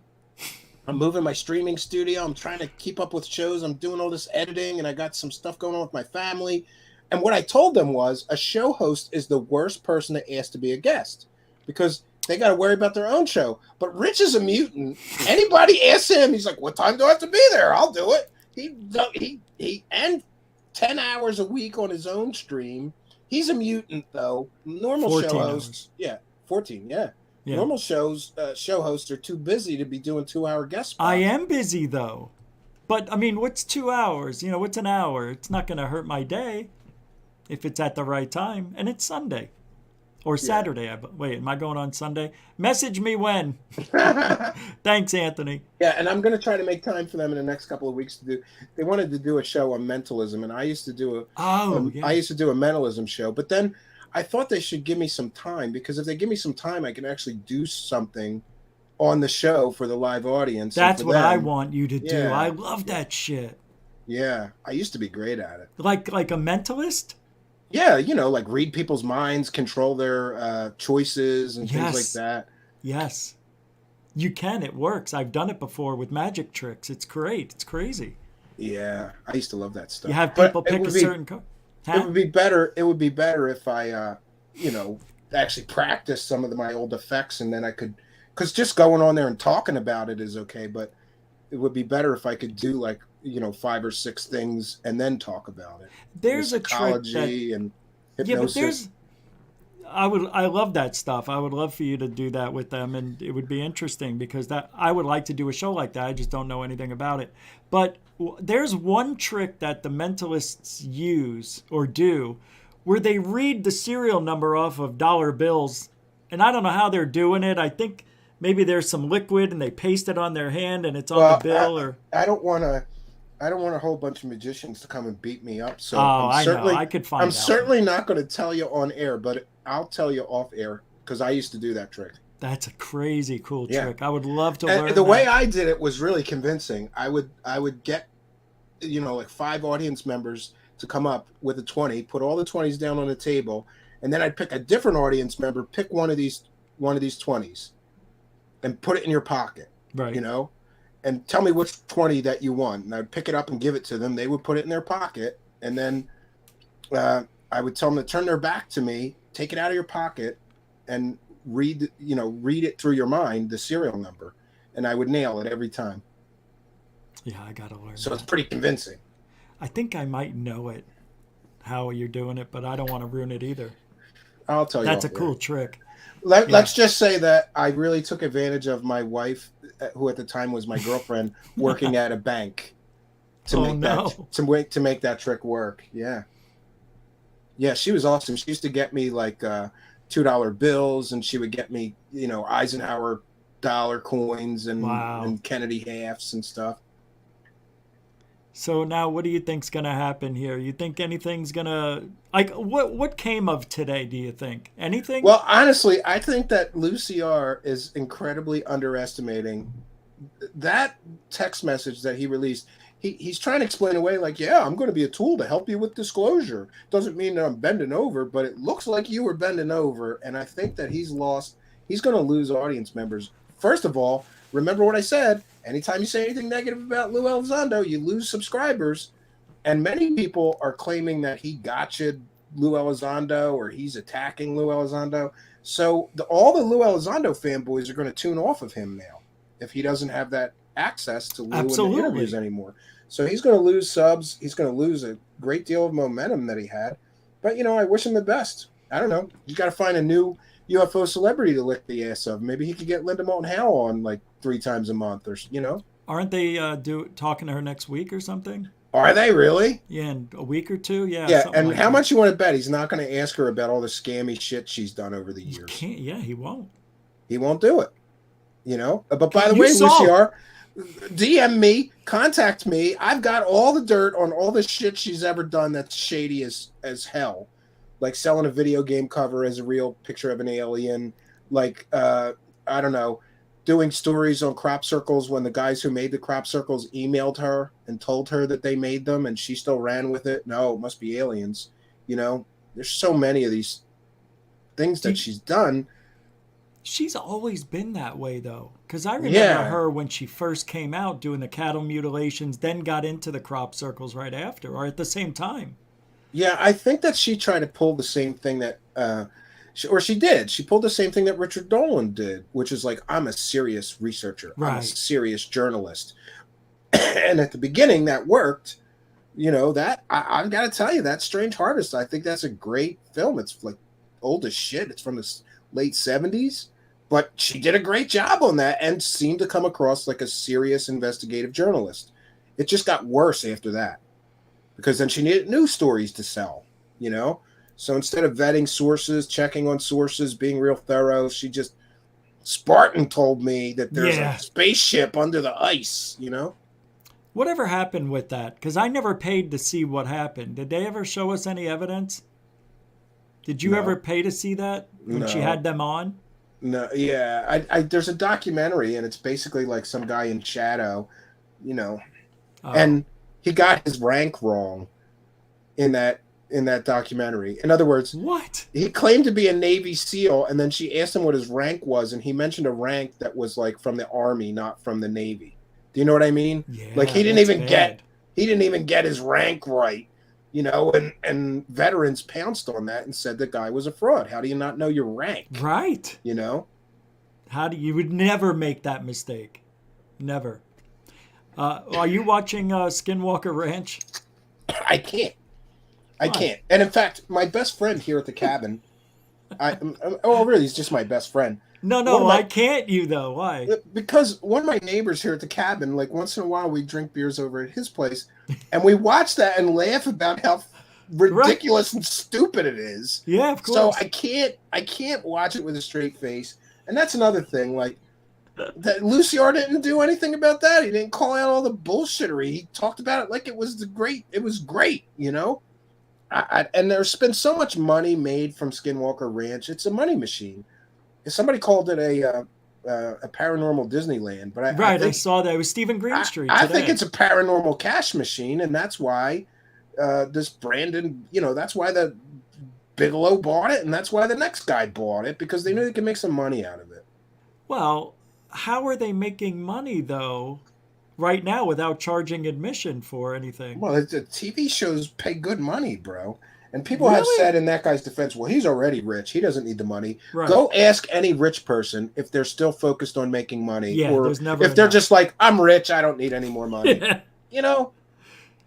Well, I'm watching it, and it's just like you. I sit there and I go, oh my God, you're so fucking stupid. This is unbelievable. It's an airplane. No, I like they dropped shit out of a helicopter, and they said there was some kind of shield because it went too far. Dude, did you check the wind speed that day? Like, couldn't you have just dropped shit and the wind pushed it over? Or launch balloons. Not a portal in the middle of the sky, or this is just ridiculous and childish. There's a portal about 1,000 feet up above the ranch or wherever they were when they did that. The triangle, whatever they call it. I think Josh Norman said it's a cash cow. I think they're going to put.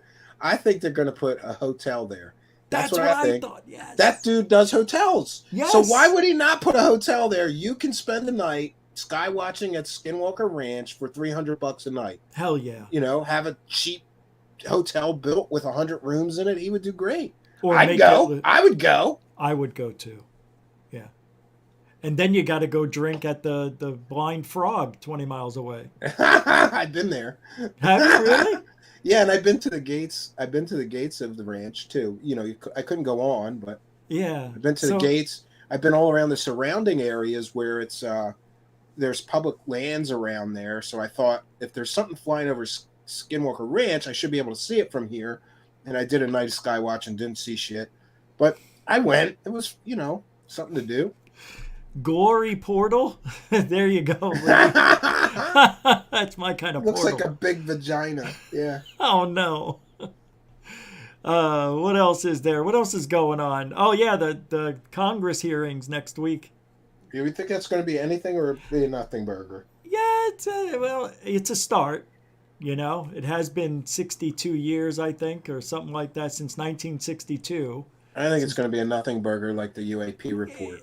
It will be, but don't you expect it to be?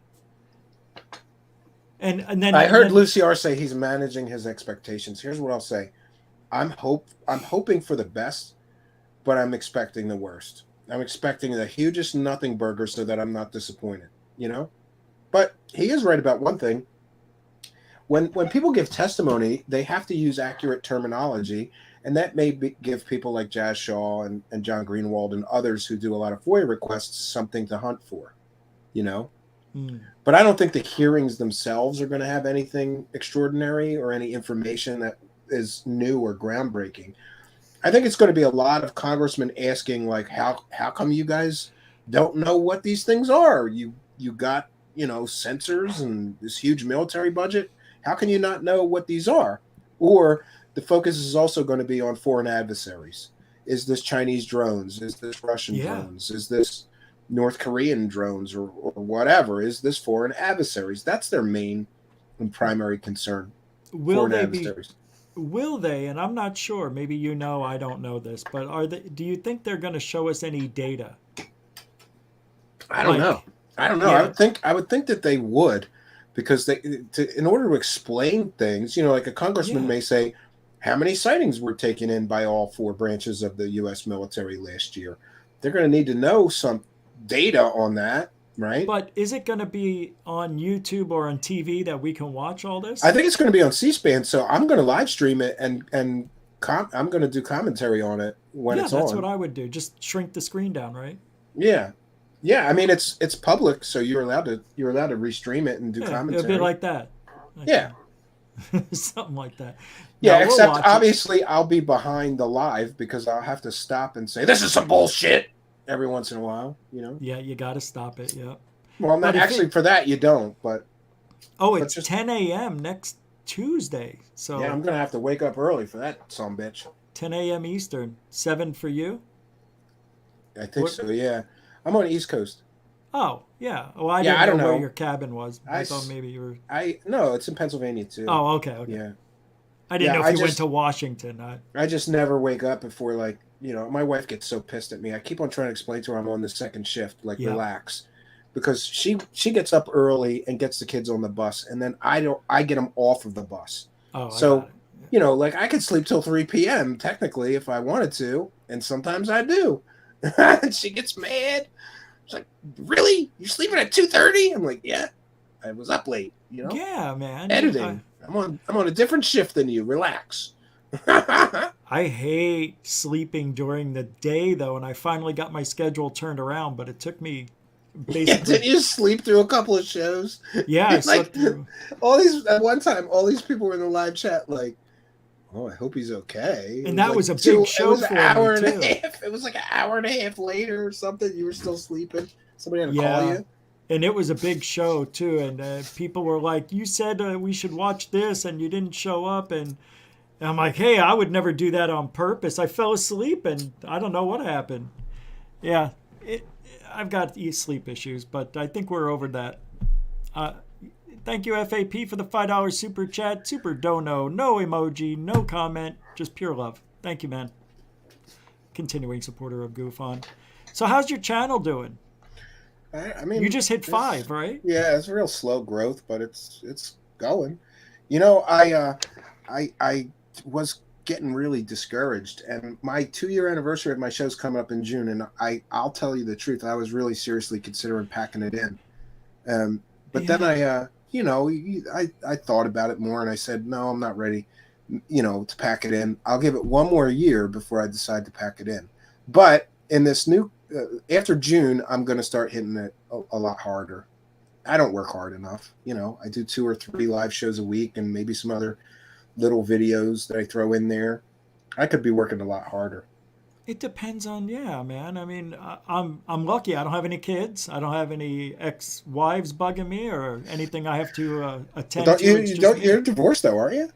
Yeah, since 29. But she's not bugging you. That's never had kids. well, because she don't have any kids. So there's No. See ya. That's the best divorce. If there's no kid, I always tell my friends that get divorced, if you don't have kids, just be thankful, because if you have kids, that's a huge nightmare. You're gonna have to deal with this woman still until the kids are 18. I saw my brother go through it. He couldn't. Dude, he was so happy. He sent her a letter when the oldest kid turned 18. Like, don't contact me ever again. Don't speak to me. Don't call me. Don't text me. Don't talk about me on Facebook. I never want to hear from you again. Ever. And I mean, there's times when they have some family function where, he'll see her, but he doesn't even speak to her because it's bad blood, Yeah, man. And his wife was such a mess that he got the kids. A woman is a mess. She's got to be a mess for the court. Let's give these kids to the father. Can you imagine the She's still a mess. And Jennifer Hurd, I guess is her name, with what's his name?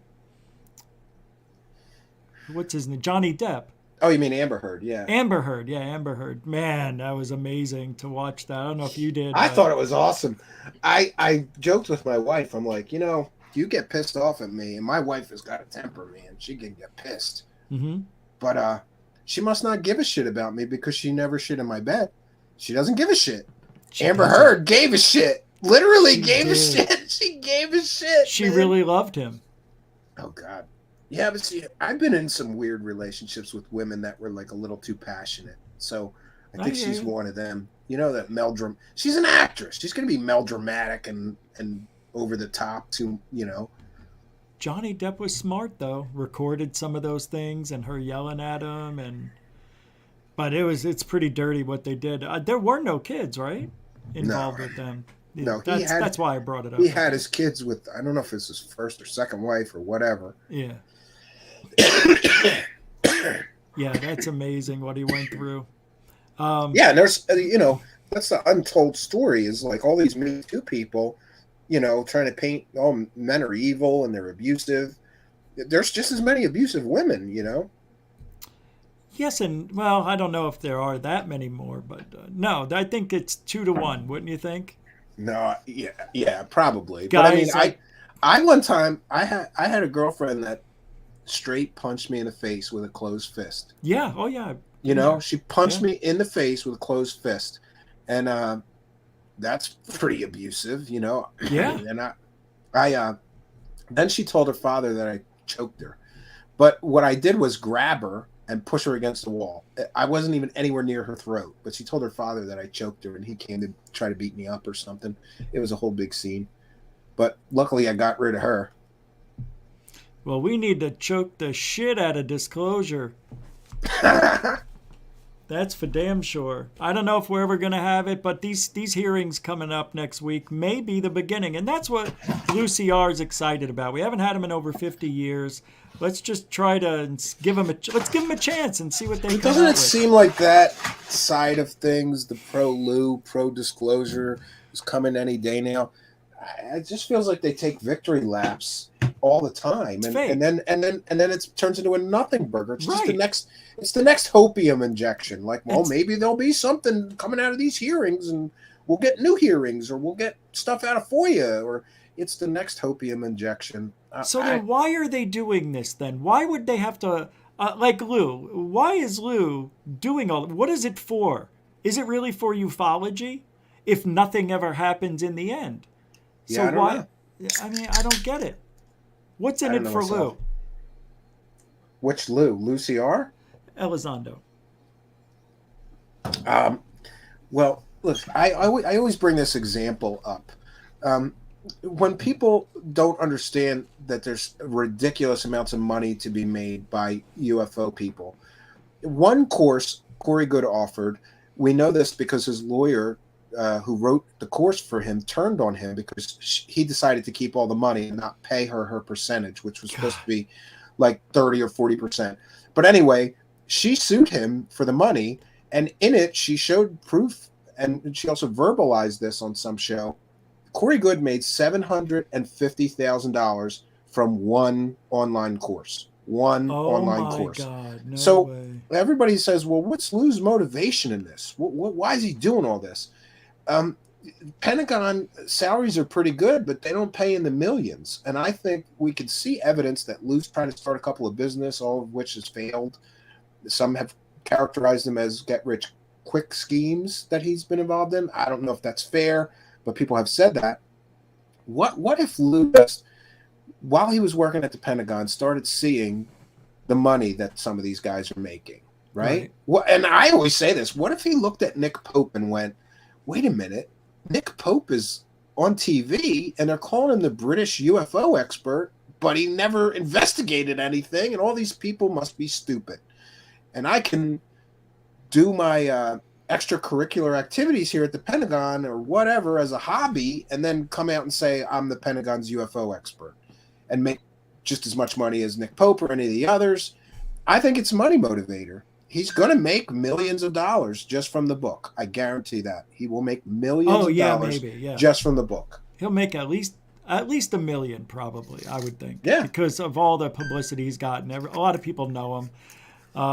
But even the people who don't like him are going to want to read that book anyway. I think he's waiting for the Rogan appearance to drop that book. And I have that on good authority. The what appearance? He's waiting to be on Rogan. And then he's going to drop the book. Oh, no. Really? He's going to go on Rogan? That's what I hear. That makes sense. That's what I hear. And I have good birds that sing songs in my ears sometimes that are right most of the time. Or, close to the situation. I don't know. But that's what I hear. He's waiting for the Rogan appearance because that's millions and millions of listeners that will immediately go buy the book. If he pulls a Tom DeLonge and has a horrible appearance, that's not going to happen. But he'll probably be pretty well scripted and prepared for that interview and dazzle Rogan and everybody else with his bullshittery. And then everybody will run out and buy the book. Millions of people listening every day.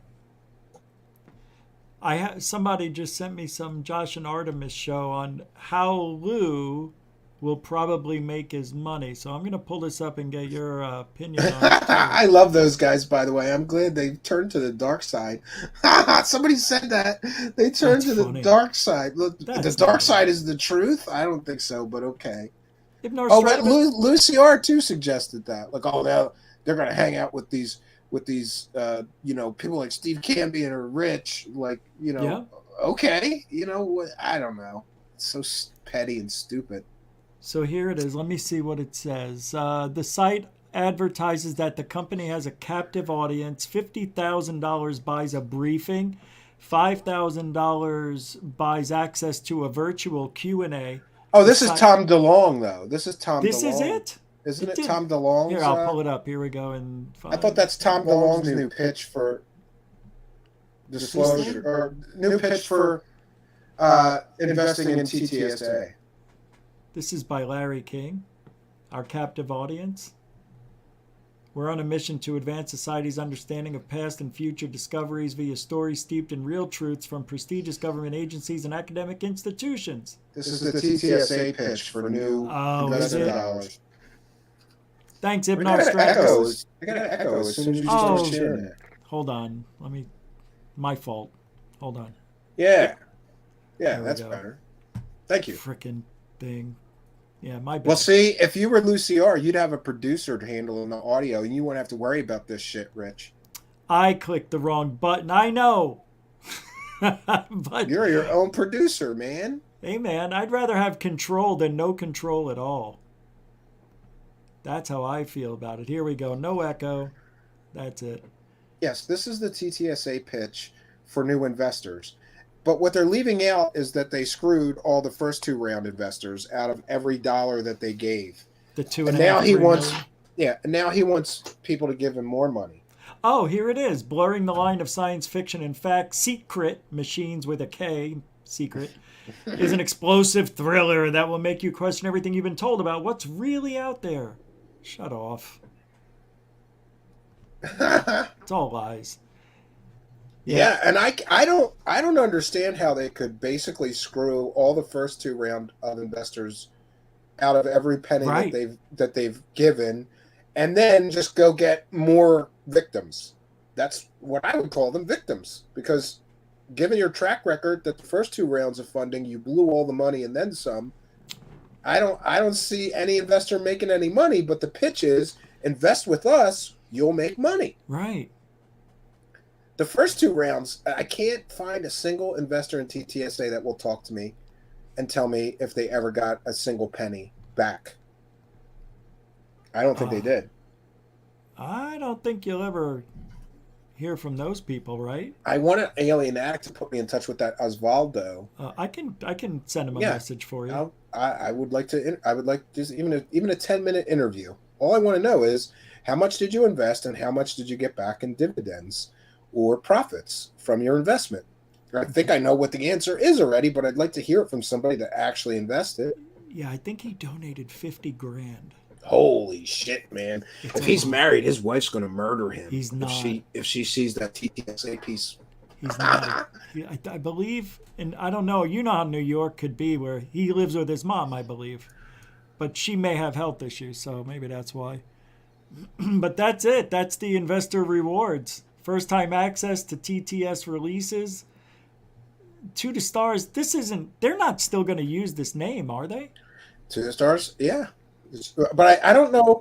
I think maybe they dropped the Academy or reworded it, so it's just 2 to stars now, not 2 to Yeah. stars Academy or something. It is TTS. Yeah. You're right. TTS, yeah. So stupid. So that's what Lou Elizondo will probably wind up doing. No. One of those. That's Tom DeLong. You better be careful because you'll get some angry No. lawyer letter. I said, I know, but I said that's but probably what, Lou Elizondo yeah, maybe will do. Elizondo will start a company that people can invest in. But I Yeah. think more likely, I think as time goes on, we're going to see the same behavior out of him as every other UFO grifter.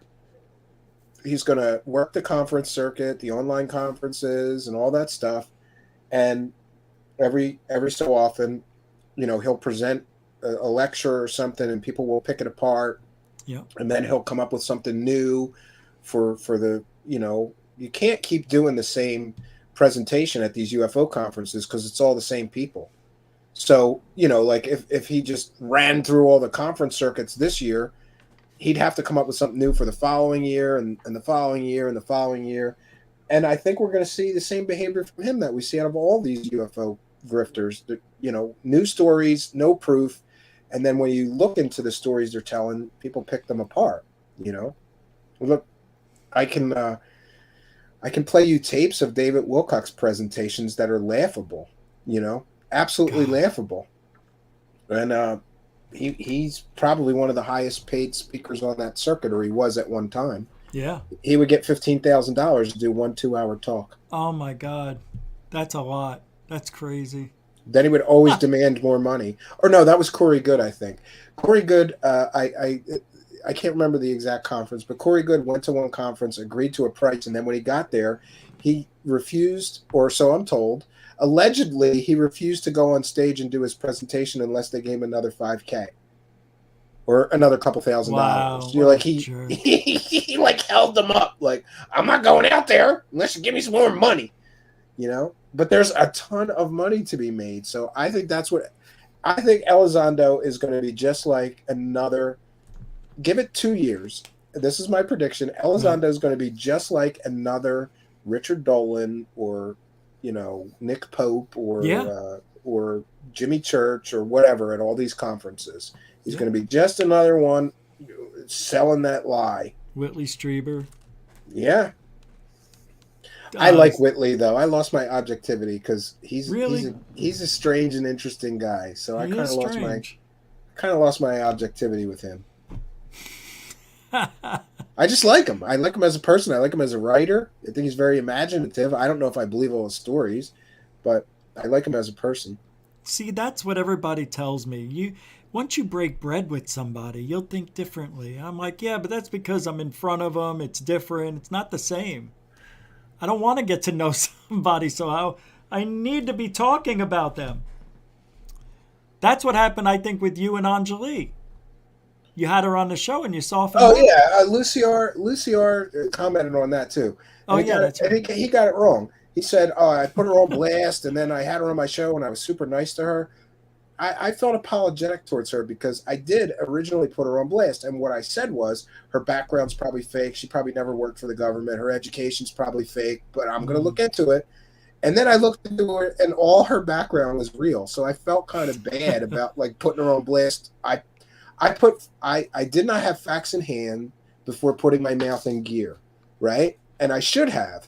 So I did, before that interview, I had a conversation with her and I apologized to her. I said, I'm sorry I said those things. I did not do my due diligence. I didn't have facts in hand. I just assumed that you would be like all of the other, you know, fakers that come out with a fake education or a fake job history and that you were one of those people. At the very least, at least her background claims are real. Her education, her military experience, working for the DIA twice. So that's why I was nice to her. And then also I think it was a week before I interviewed her, after I announced I was interviewing her, I had all these sort of crystal hippie bitches and, you know, like I had all these like star seeds and crystal hippie bitches and, you know, like new age people. Sure, yeah. Sending me messages, pleading with me to please be respectful and nice. and that affected me. I said, yeah, I'm gonna be as nice as I could be to her, but still push her and challenge her a little bit, you know, and that's why that interview went the way that it did, because all these people appealed to me, and I felt like they were right, like, you know, and people had this perception that she was going to come on my show and I was going to yell and scream at her. That didn't happen till the last interview, right? That didn't go. I lost my patience. Oh, and that's another thing I have to say about Luciar. You know, I was very harsh with the way he handled the Stephen Greenstreet question, but we've all, in a live show situation, we've all had shit just go wrong, you know? Like I did that thing with Anjali. She was just triggering me, and I just lost my shit and started, I raised my voice. Some said I yelled at her, whatever, and she bounced. And that was a huge mistake because I would have much rather her sat there for 2 hours and let me grill her. The way I remembered it seemed like you were frustrated because she wouldn't let you talk, it seemed like. That's how I remembered it. But she came in real hot, too. Yeah, she came in hot. Yeah, for sure. Did you watch that Greenstreet video today? Oh, absolutely. That was pretty freaking awesome. I know that he's got this reputation of being like rude and nasty and all that kind of stuff, but I know a thing or two about that. And I think that was absolutely excellent work. It was excellent from many different perspectives, too. It was excellent research. It was excellent digging. It was excellent gotcha moments. And the production of the whole thing, the music, the videos, the way it was edited. Yeah. And to my understanding, he does work for the New York Post, but he edits that. Like he did that whole thing. He doesn't have producers doing it for him. It's impressive. And he's just a talking head. So he narrated it. I will be the first person, you know, to give somebody props because I know what that takes. Right. To do that level, he had to be working on that for a while, man, because he had to do all the background. A month. do all the background. He had to dig all the dirt. He had to get all the sourcing together. Then he had to make it artistically pleasing and work. And I think, like, honestly, I was not a fan of some of his other shows. I watched some of them, and I just didn't. I'm like, it's okay. It's like every other UFO show, you know.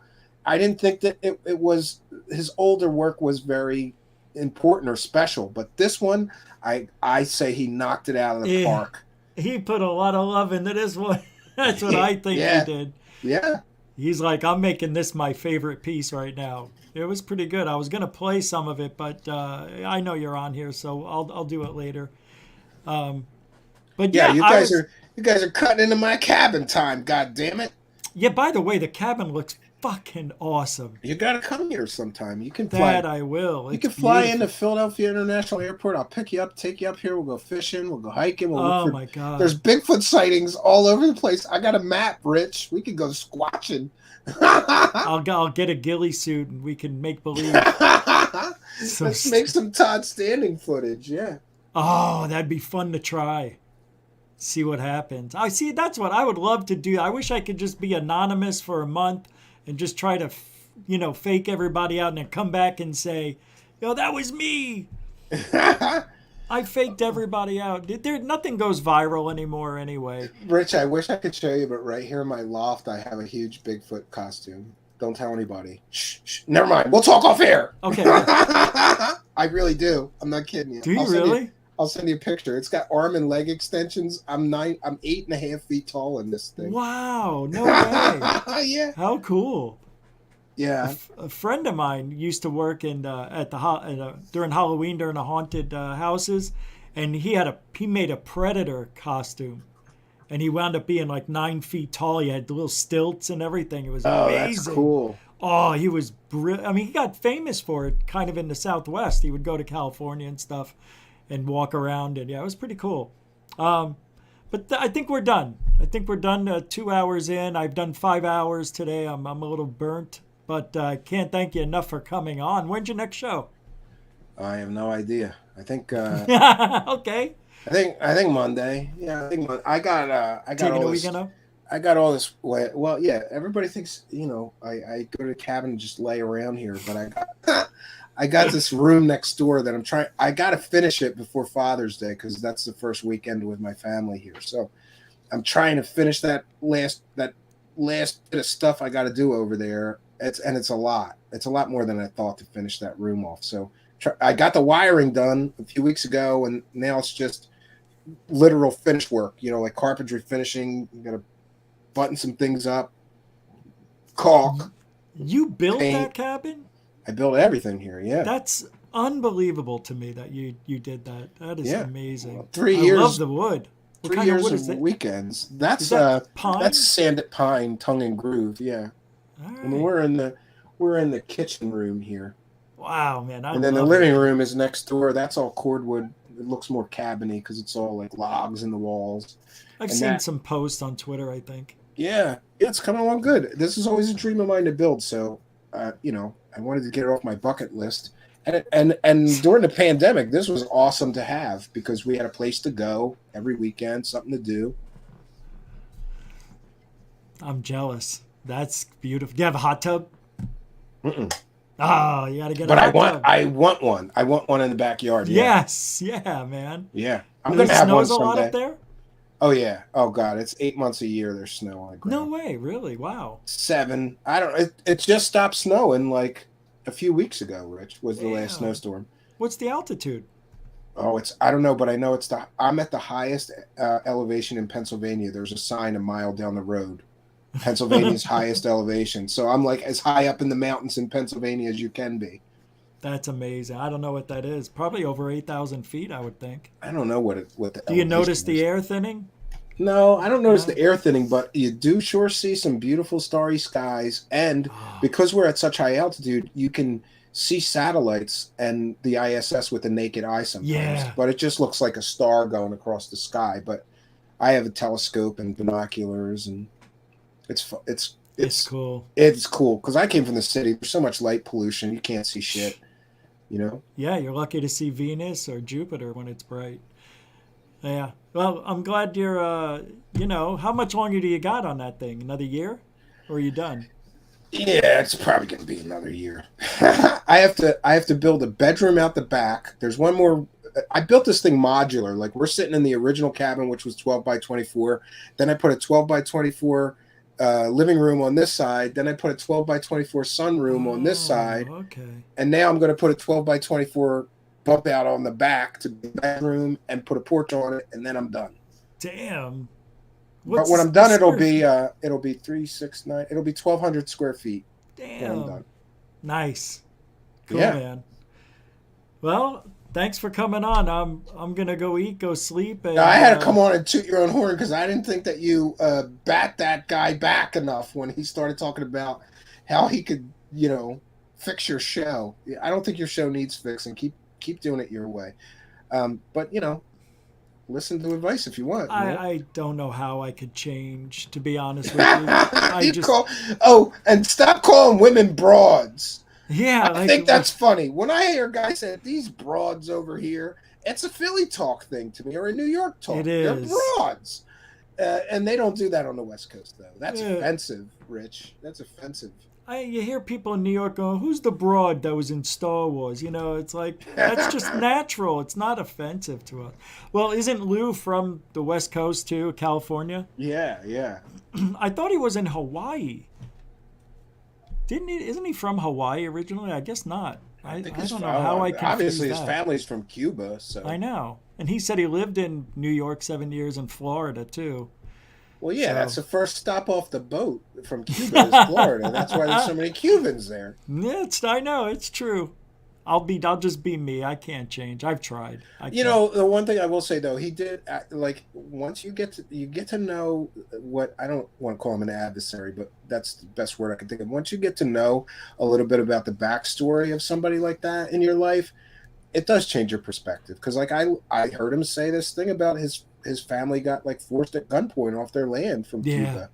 And that certainly makes me think a little differently of him, It does. But we've all got our challenges. My family's Polish and was in the war and in the Polish resistance in World War II. And so we've all got, things in our past for our family. But those things make us, though. So I know a little bit more about why he's so big on free speech and, Well, that's good. Now we can use his videos. I'm glad that he won't strike me for that. Oh yeah, I already did. I'm one of the people that edited that squidding piece. Oh, that's right. And then I was gonna edit a bunch. Yeah, if I know that he's like, okay, it's fair use. Okay, that he shouldn't have said that because now I'm gonna watch his show every day and go, what can I clip from this shit? I know. I was shocked he said it too. I'm like, oh wow, man. Don't you like that though, as a show producer? Like if somebody says you can use anything on my show, like Anthony S4, Totally. Unidentified S4, he just said you can use anything on my channel. I was like, you don't know what you just did, dude. Yeah, I know. Yeah, and but now I've got a new well. Now I've got a new well to draw from, so I love that stuff. And maybe I'll make out of context funny UCR videos just to bust his balls because I'm that. Oh my asshole. God, dude! Like the Joe Rogan clips where they're all yeah, I could do it. I know I could too. And I don't want to though. I may do something if it's about me. I might do it if it's about me. Well, the way he was talking, you might be on his show. You just got to apologize for talking shit on his buddies. Just one. Oh, one, yeah. Christina, she's only 21. Well, God bless her. But anyway. I don't want to be negative. Best of luck to her. Best of luck to her. Good. I even took the video where I talked shit on her down because I just thought it's just not worth it. And then you look like you're beating up a little girl, even though I think it's fair. She's 21. She's an adult, but okay. I thought she was older. So, something to consider. I'll think about it. So did Jimmy Church, I guess. he only cared if she was 18. Oh, sorry. I'm joking. I don't know if they slept together. That's a rumor, though. It's been going around for a while. Anyway. I just know that Jimmy Church is an asshole to everybody with a show. So for him to be so nice and helpful to her, it's natural that people are have the perception that she's doing something for him, And I think that she should address those rumors. If she never did deny it. She should just say this isn't true. And never did. But her refusing to deny it is leading people to believe that the rumors are true. So she's made her bed, and I don't know if she wants people thinking that she slept her way to that platform, then don't comment if it's true, Yeah, I'm not. I don't know, man. I don't know. Yeah, that's a can of worms we shouldn't open. Yeah, I've already opened it, so now I got to see how I'm going to close it if I want to. I don't know. How badly do I want that relationship with UCR to apologize to Christina? When I don't know if I should, but I'm going to listen to him. Well, the advice that I would give you is that never give an apology you don't mean. Never give an apology you don't mean, because you regret it later. You will regret it later. Yeah, I've done it too. Every time I've given an apology, I didn't really feel my heart. It came back to bite me. Yeah, right. You get pissed, and I get pissed at myself for doing stuff Ryan. Like that. Remember that Ryan guy that got drunk in his underwear? Ryan Gordon. Yeah, he got drunk in his underwear on my show, yelling, screaming, and he came to me and he apologized to me, but it seemed like on reflection, it wasn't a real apology. But anyway, I forgave him, and that's the other thing. Don't ever forgive somebody.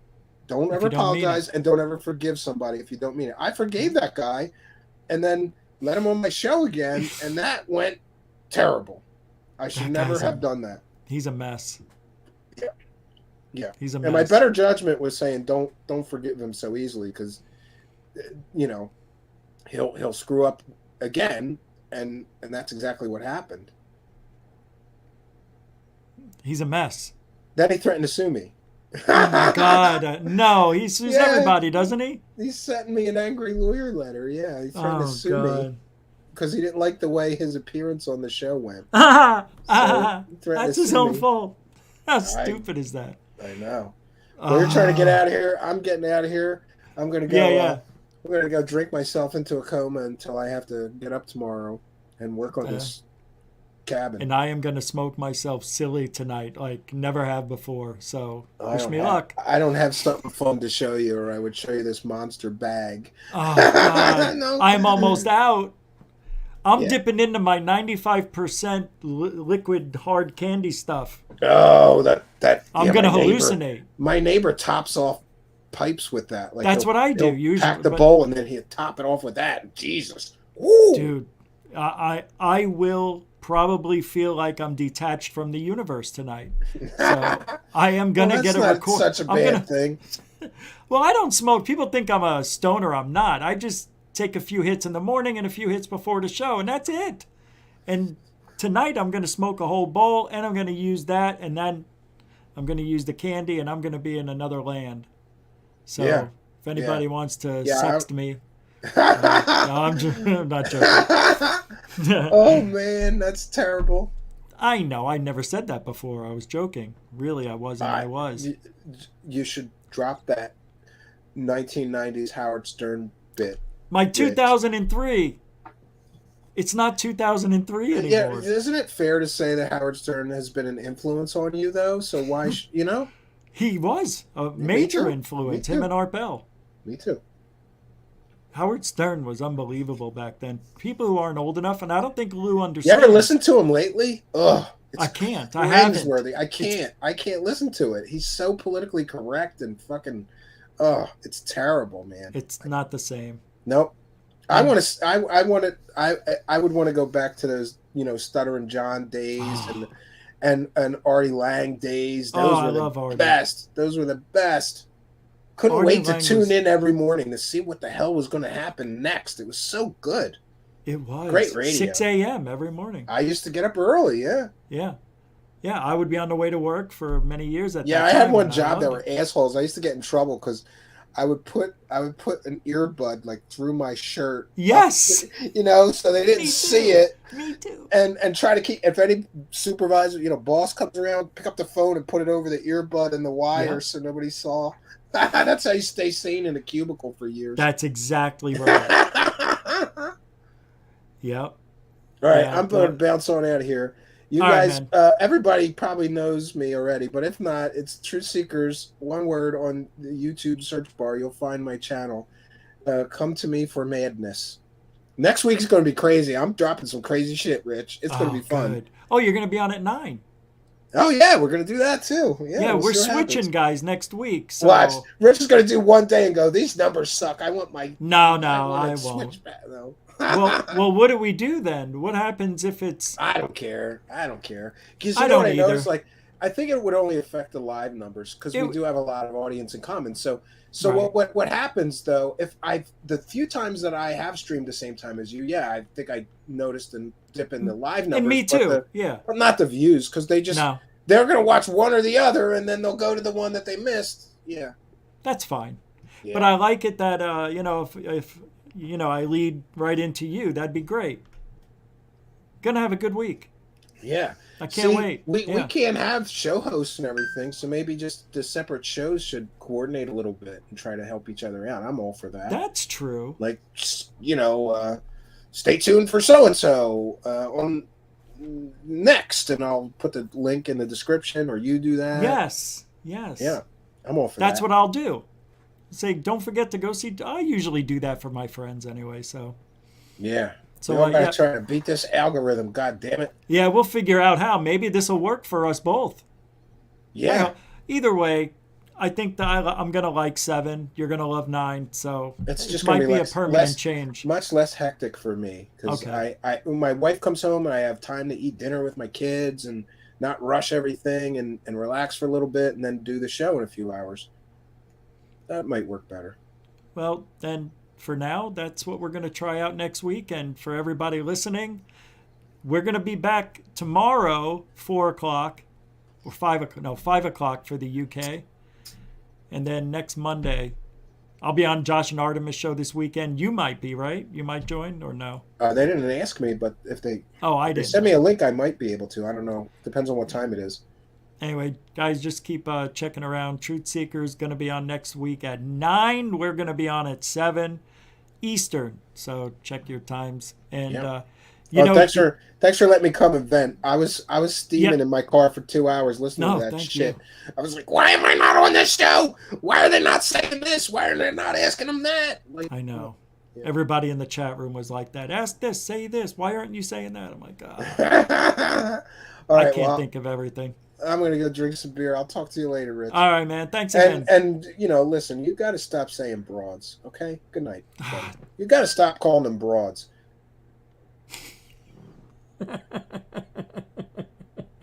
I knew it. I knew he was going to do that. All right. Thank you, everybody. Thank you, moderators, super chatters, for all you do. Thank you so much, everybody, for your... super chats. If I missed any, I didn't mean it. I don't think we did because Coral Ann would have beat me up with words, but I wouldn't have been mad. No, I don't know why I even said that. All right, thank you very much. You stinking... Look, my eyes are redder than from the beginning of the show. They look like this. They look pink. And thank you, newcomers and veterans, those of you who helped GUFON to get to 8,000. You are the best people on the planet, my GUFOnians. We'll be back tomorrow at 5 p.m. Eastern for Saturday in the UK if I don't sleep through the show. And what are we? What are we? Oh, I really don't remember. Truthology for ufology. Giddy up.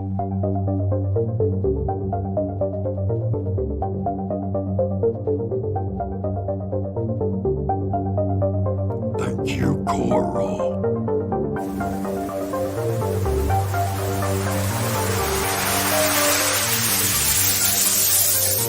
There's look at that thing. It's rotating.